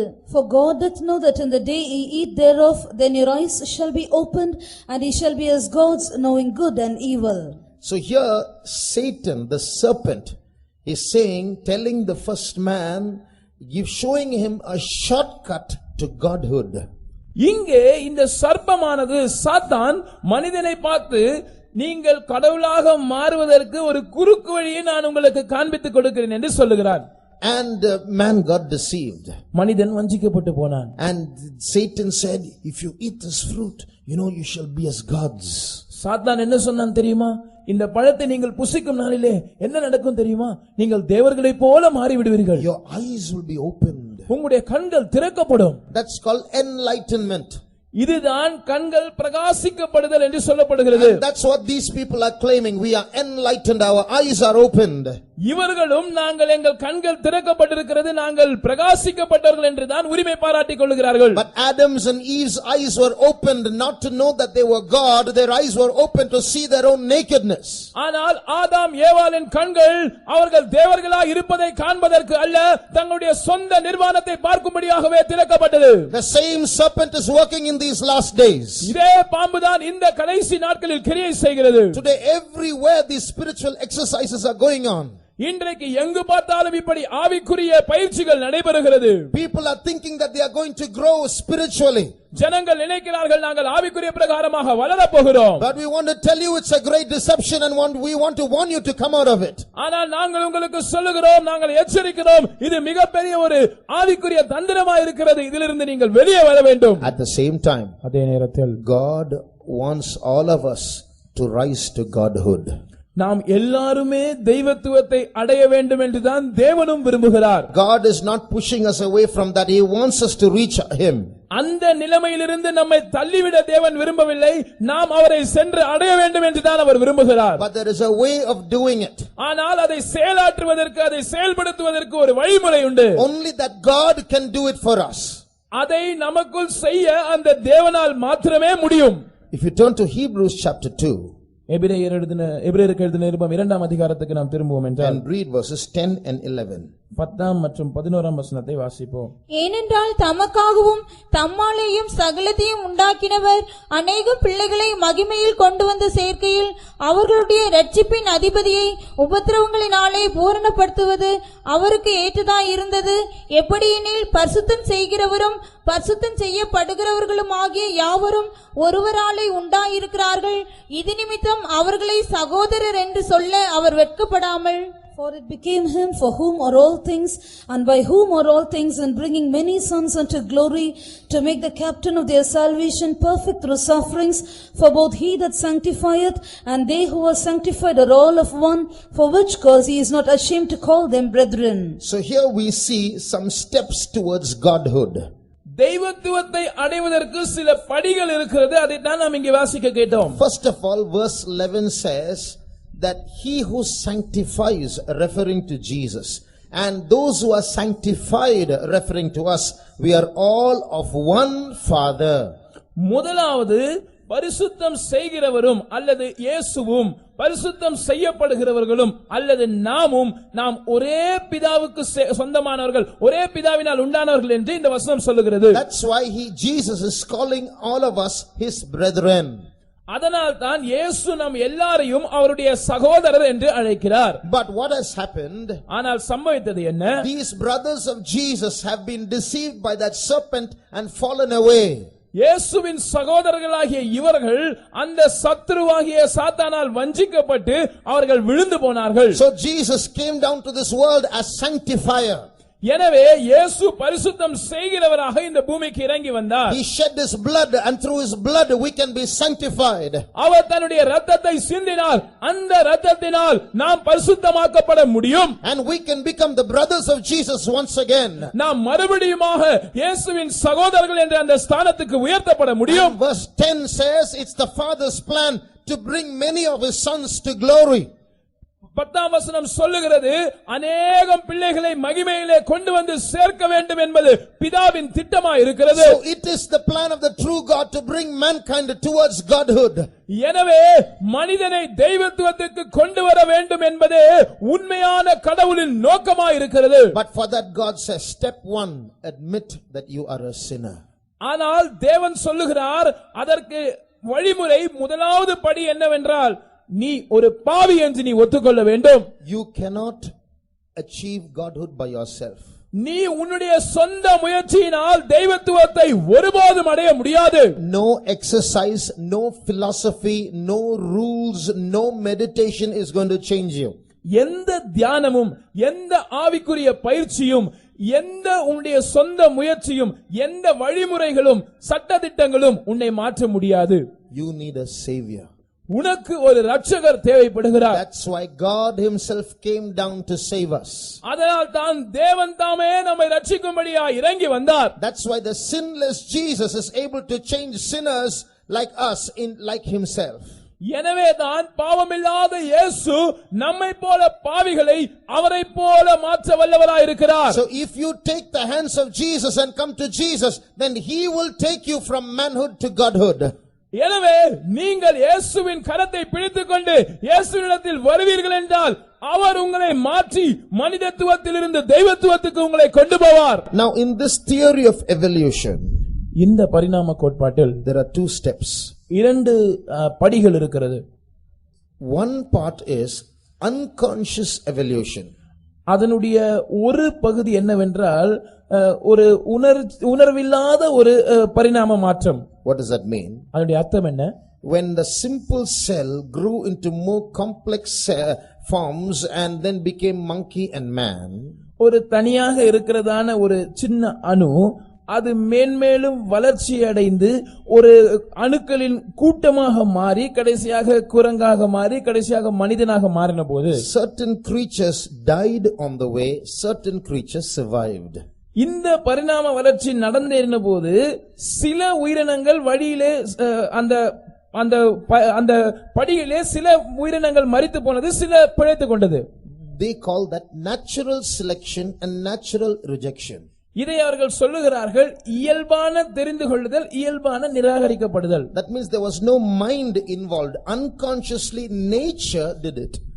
அதனுடைய அர்த்தம் என்னவென்றால் இந்த சில உயிரினங்கள் மரித்து போனது, சில உயிரினங்கள் பிழைத்துக் கொண்டது, இயல்பாகவே நடந்த ஒரு காரியம். இதற்கு பின்னால் எந்த சக்தியும் இல்லை, இந்த இயற்கை தான் அதை செயல்படுத்தினது என்று சொல்லுகிறார்கள். Nature decided what should be selected and what should be rejected.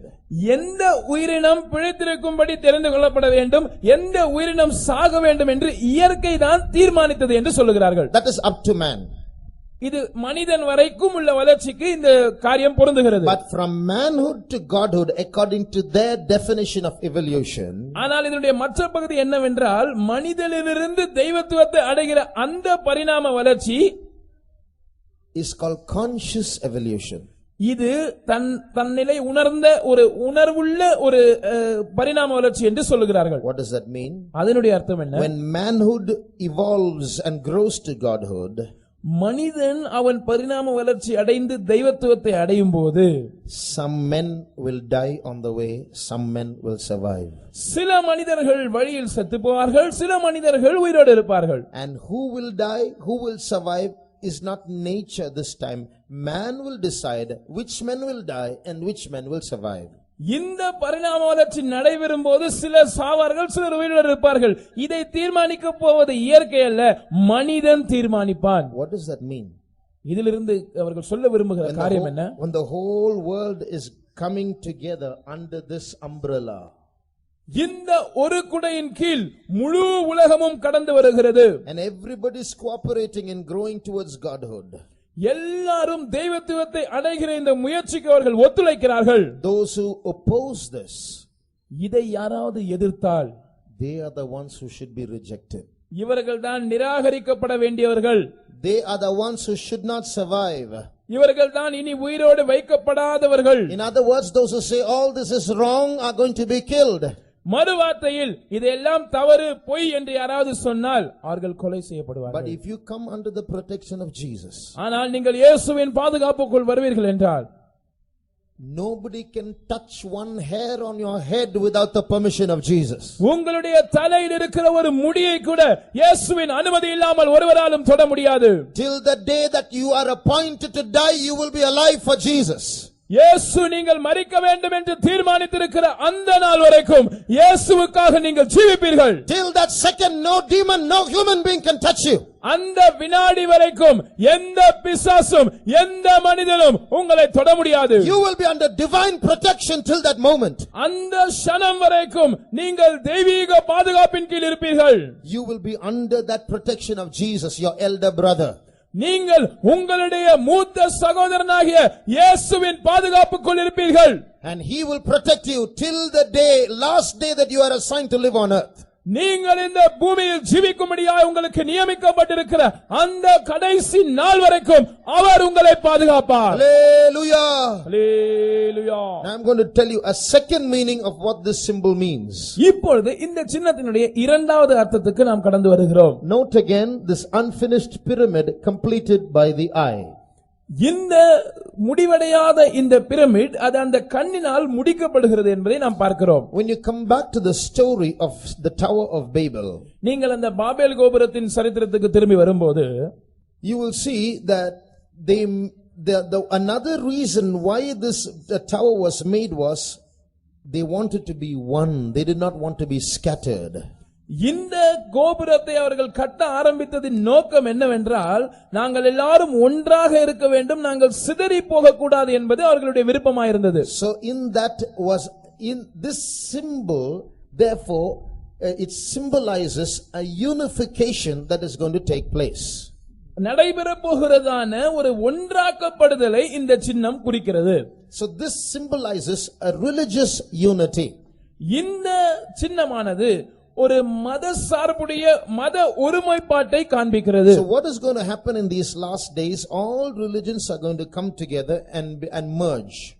கடைசி நாட்களில் சம்பவிக்க போகிற காரியம் என்னவென்றால் எல்லா மதங்களும் அது ஒன்று சேர்ந்து ஒன்றோடு ஒன்று கலந்து விட போகிறது. But it is not going to be a real merging. ஆனால் இது ஒரு உண்மையான இணைப்பாய் இருக்காது. As Nebuchadnezzar's dream prophesies, நேபுகாத்நேச்சாரின் சொப்பனத்தில் தீர்க்கதரிசனமாக உரைக்கப்பட்டிருக்கிறபடி the foot of that image, இதனுடைய இந்த சொரூபத்தினுடைய பாதம், it is an iron clay mixture which will never mix. அது இரும்பு களிமண் இரண்டின் கலவையா இருக்கிறது. இந்த இரண்டும் ஒருபோதும் இணைக்கப்பட முடியாது. It is there together in one place, but it will never mix.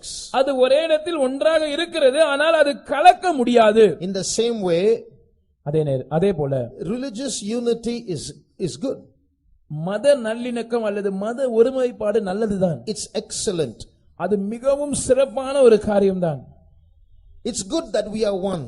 நாம் ஒன்றாய் இருப்பது நல்ல காரியம்தான். But ஆனால் this is not a oneness ordained by God. ஆனால் இது தேவனால் நியமிக்கப்பட்ட ஒரு ஒருமைப்பாடு அல்ல. If all religions get together and come together, then we will have no religious barriers, no fights, peace will come, so on. எல்லா மதங்களும் சேர்ந்து ஒருமனப்படும் போது, ஐக்கியப்படும் போது மத சம்பந்தமான பிரச்சனைகள் இருக்காது, மத சம்பந்தமான எல்லை கோடுகள் இருக்காது, சமாதானம் இருக்கும். இதெல்லாம் சரிதான். So people are saying that all religions are the same, just like all rivers lead to the ocean, all religions ultimately lead to the same God. இதுதான் ஜனங்கள் சொல்லுகிறார்கள். எல்லா மதங்களும் ஒன்றுதான். எப்படி எல்லா நதிகளும் சேர்ந்து சமுத்திரத்திலே விழுகிறதோ, எல்லா மதங்களும் ஒரே தேவனை சென்றுதான் முடிவடைகிறது. Well, they can say that, அப்படி அவர்கள் சொல்லலாம். but the Bible doesn't say that. ஆனால் வேதம் அப்படி சொல்வதில்லை. So I can't join all religions. நான் போய் எல்லா மதங்களையும் போய் சேர என்னால் முடியாது. Because Jesus said, I am the way, the truth and the life. He didn't say I am one of the ways. He said I am the way. ஏனென்றால் இயேசு சொன்ன காரியம் என்னவென்றால், நானே வழியும் சத்தியமும் ஜீவனுமாய் இருக்கிறேன். அநேக வழிகளில் இருக்கிறது, அதில் ஒரு வழி நான் என்று இயேசு சொல்லவில்லை, நானே வழியாய் இருக்கிறேன் என்று சொன்னார். There is another verse in this Bible which says there is no other name apart from the name of Jesus given under heaven amongst men whereby we might be saved. Salvation is only through Jesus Christ, is what the Bible says. வேதம் சொல்லுகிறதான மற்றொரு சத்தியம் என்னவென்றால், வானத்தின் கீழே மனுஷர் ரட்சிக்கப்படும்படியாய் வேறொரு நாமம் கொடுக்கப்படவில்லை.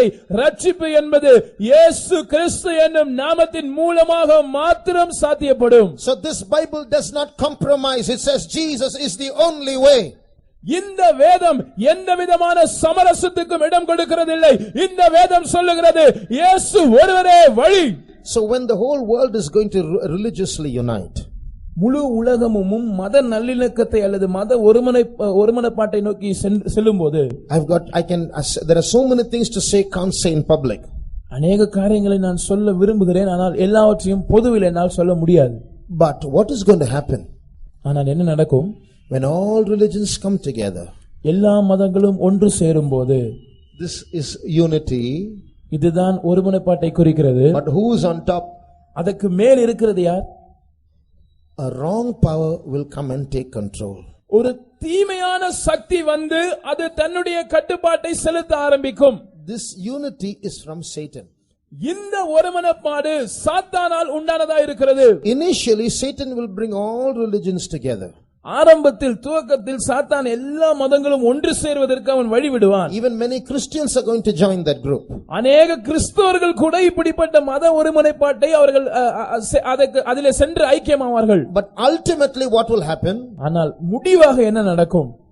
He will call all those people who have come together and say, worship me. இப்படி ஒன்று சேருகிற எல்லா ஜனங்களையும் பார்த்து அவன் சொல்லுவான், என்னை நீங்கள் வணங்க வேண்டும். That is the trap. அதுதான் கண்ணி. First he will say, let's all be together. Then he will say, all of you must worship me. முதலாவது அவன் சொல்லுவான், நாம் எல்லாரும் ஒன்றாய் இருப்போம் வாருங்கள் என்று சொல்லுவான். ஆனால் கடைசியில் அவன் சொல்லுவான், முடிவாக சொல்லுவான், நீங்கள் எல்லாரும் என்னை வணங்க வேண்டும். Read Revelation chapter 13. வெளிப்படுத்தின விசேஷம் 13ஆம் அதிகாரம். Read verse 3. 3ஆம் வசனத்தை வாசிப்போம். அதன் தலைகளில் ஒன்று சாவுக்கு ஏதுவாய் காயப்பட்டிருக்க கண்டேன். ஆனாலும் சாவுக்கு ஏதுவான அந்த காயம் சொஸ்தமாக்கப்பட்டது. பூமியில் உள்ள யாவரும் ஆச்சரியத்தோடு அந்த மிருகத்தை பின்பற்றி, And I saw one of his heads as it were wounded to death, and his deadly wound was healed, and all the world wondered after the beast. Now pay attention to that word, all the world. இந்த வார்த்தையை கவனியுங்கள். முழு உலகமும், பூமியில் உள்ள யாவரும். பூமியில் உள்ள யாவரும். That's in verse 3. அது 3ஆம் வசனத்தில் குறிப்பிடப்பட்டிருக்கிறது. Now read verse 4. 4ஆம் வசனத்தை வாசியுங்கள். அந்த மிருகத்திற்கு அப்படிப்பட்ட அதிகாரம் கொடுத்த வலு சர்ப்பத்தை வணங்கினார்கள். அல்லாமலும் மிருகத்திற்கு ஒப்பானவன் யார், அதனோடு யுத்தம் பண்ண தக்கவன் யார் என்று சொல்லி மிருகத்தையும் வணங்கினார்கள். And they worshipped the dragon which gave power unto the beast, and they worshipped the beast, saying, who is like unto the beast, who is able to make war with him? They worshipped the dragon, all the world. பூமியில் உள்ள யாவரும் அந்த மிருகத்தை வணங்கினார்கள். They worshipped the dragon. அந்த மிருகத்தை, வலு சர்ப்பத்தை. அந்த வலு சர்ப்பத்தை வணங்கினார்கள். And they worshipped the beast. அந்த மிருகத்தையும் வணங்கினார்கள். So ultimately what's going to happen, it will start with unification of religions but end with Satan worship. முடிவாக சம்பவிக்கிற காரியம் என்னவென்றால் மத ஒருமனப்பாடு என்று ஆரம்பிப்பது கடைசியிலே சாத்தானை வணங்குகிறதில் போய் முடிவடையும். We'll just see one more verse and stop. ஒரு வசனத்தையும் கூட நாம் தியானித்து நாம் முடிப்போம். What does Jesus do? இயேசு என்ன செய்கிறார்? Read John chapter 10 and verse 16. யோவான் 10ஆம் அதிகாரம் 16ஆம் வசனத்தை வாசிப்போம். இந்த தொழுவத்தில் உள்ளவைகள் அல்லாமல் வேறே ஆடுகளும் எனக்கு உண்டு, அவைகளையும் நான் கொண்டு வர வேண்டும். அவைகள் என் சத்தத்துக்கு செவி கொடுக்கும். அப்பொழுது ஒரே மந்தையும் ஒரே மேய்ப்பனும் ஆகும். And other sheep I have which are not of this fold, them also I must bring, and they shall hear my voice, and there shall be one fold and one shepherd. Jesus is not against unity. இயேசு ஒருமனப்பாட்டுக்கு எதிரானவர் அல்ல. But unity should be on the basis of truth. ஆனால் ஒருமனப்பாடு என்று சொல்வது சத்தியத்தின் அடிப்படையில் அமைந்திருக்க வேண்டும். Jesus said, other sheep have I which are not of this fold, them must I also bring. இந்த தொழுவத்தில் இல்லாத வேறு अनेक ஆடுகளும் எனக்கு உண்டு, அவைகளையும் நான் கொண்டு வர வேண்டும் என்று இயேசு சொன்னார். Jesus is not the God of the Christians. இயேசு கிறிஸ்தவர்களின் தேவன் மாத்திரம் அல்ல. Jesus is the maker of every individual human being in this world. இந்த உலகத்தில் இருக்கிற ஒவ்வொரு தனிப்பட்ட மனிதனையும் சிருஷ்டித்தவர் இயேசு கிறிஸ்து. And Jesus said he wants to bring all of them into this fold so that we can be one fold and one shepherd. இயேசு சொன்னார், இவர்கள் எல்லாரையும் நான் இந்த தொழுவத்திற்குள் கொண்டு வர வேண்டும், அப்பொழுது ஒரே மந்தையும் ஒரே மேய்ப்பனும் ஆகும். No other God has shed blood for man like Jesus did. இயேசு மனிதனுக்காக இரத்தம் சிந்தினது போல எந்த தேவனும் மனிதனுக்காக தன் இரத்தத்தை சிந்தினது கிடையாது. Jesus shed his blood for every human being in this world. இந்த பூமியில இருக்கிற ஒவ்வொரு மனிதனுக்காகவும் இயேசு தன்னுடைய இரத்தத்தை சிந்தினார். Shall we close our eyes? நம்முடைய கண்களை மூடுவோம். Let us think of that day when we were saved. நாம் ரட்சிக்கப்பட்ட அந்த நாளை நாம் திரும்பி பார்ப்போம். Let us think of those days when we did not belong to this fold.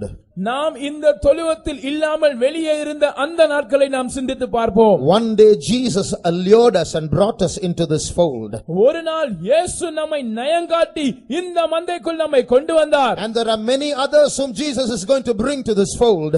இந்த தொழுவத்துக்குள் இயேசு கொண்டு வர போகிற இன்னும் அநேகர் இருக்கிறார்கள். Before that, அதற்கு முன்பாக Jesus said, when I be lifted up, I will draw all men unto me. இயேசு சொன்னார், நான் உயர்த்தப்பட்டிருக்கும் போது எல்லா மனுஷரையும் என்னிடமாய் சேர்த்துக் கொள்ளுவேன். Think of the day when you were in the mire of sin.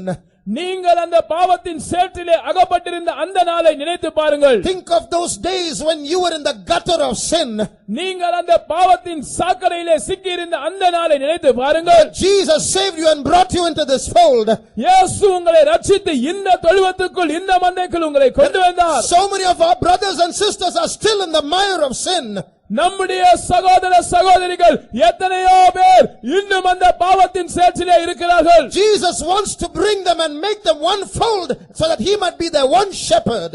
இயேசு அவர்கள் எல்லாரையும் இந்த தொழுவத்துக்குள் கொண்டு வர விரும்புகிறார். எல்லாரையும் ஒரே மந்தையாக மாற்றி தாமே அவர்களுக்கு மேய்ப்பனாய் இருக்க Now விரும்புகிறார். we are all going to get together and praise God for the salvation he has given us. நமக்கு ஆண்டவர் கொடுத்ததான இந்த ரட்சிப்புக்காக நாம் எல்லாரும் சேர்ந்து இப்பொழுது கர்த்தரை ஸ்தோத்திரிக்க போகிறோம். For picking us up from the miry clay and setting our feet on a rock.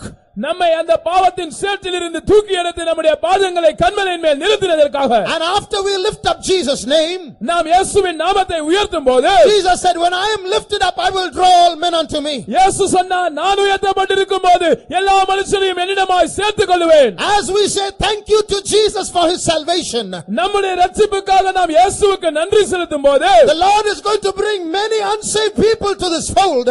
இந்த மந்தைக்குள் ரட்சிக்கப்படாத அநேகரை கர்த்தர் கொண்டு வருவார். They are going to come out of the clutches of that deceptive unity. இந்த மாயையான வஞ்சிக்க கூடியதான இந்த ஒருமனப்பாட்டின் பிடியிலிருந்து கர்த்தர் அவர்களை விடுவித்துக் கொண்டு வருவார். And they are going to come into this fold of Jesus Christ. இயேசு கிறிஸ்துவின் இந்த மந்தைக்குள் அவர்கள் வருவார்கள். And they will be one fold and one shepherd. அப்பொழுது ஒரே மந்தையும் ஒரே மேய்ப்பனும் ஆகும். How many of you say Jesus has saved me? இயேசு என்னை ரட்சித்திருக்கிறார் என்று எத்தனை பேர் சொல்லுகிறீர்கள்? Rejoice in that salvation. அந்த ரட்சிப்பில் களிகூருங்கள். Praise God for that salvation. அந்த ரட்சிப்புக்காய் கர்த்தரை ஸ்தோத்திரியுங்கள். He has set my feet on a rock and established my goings.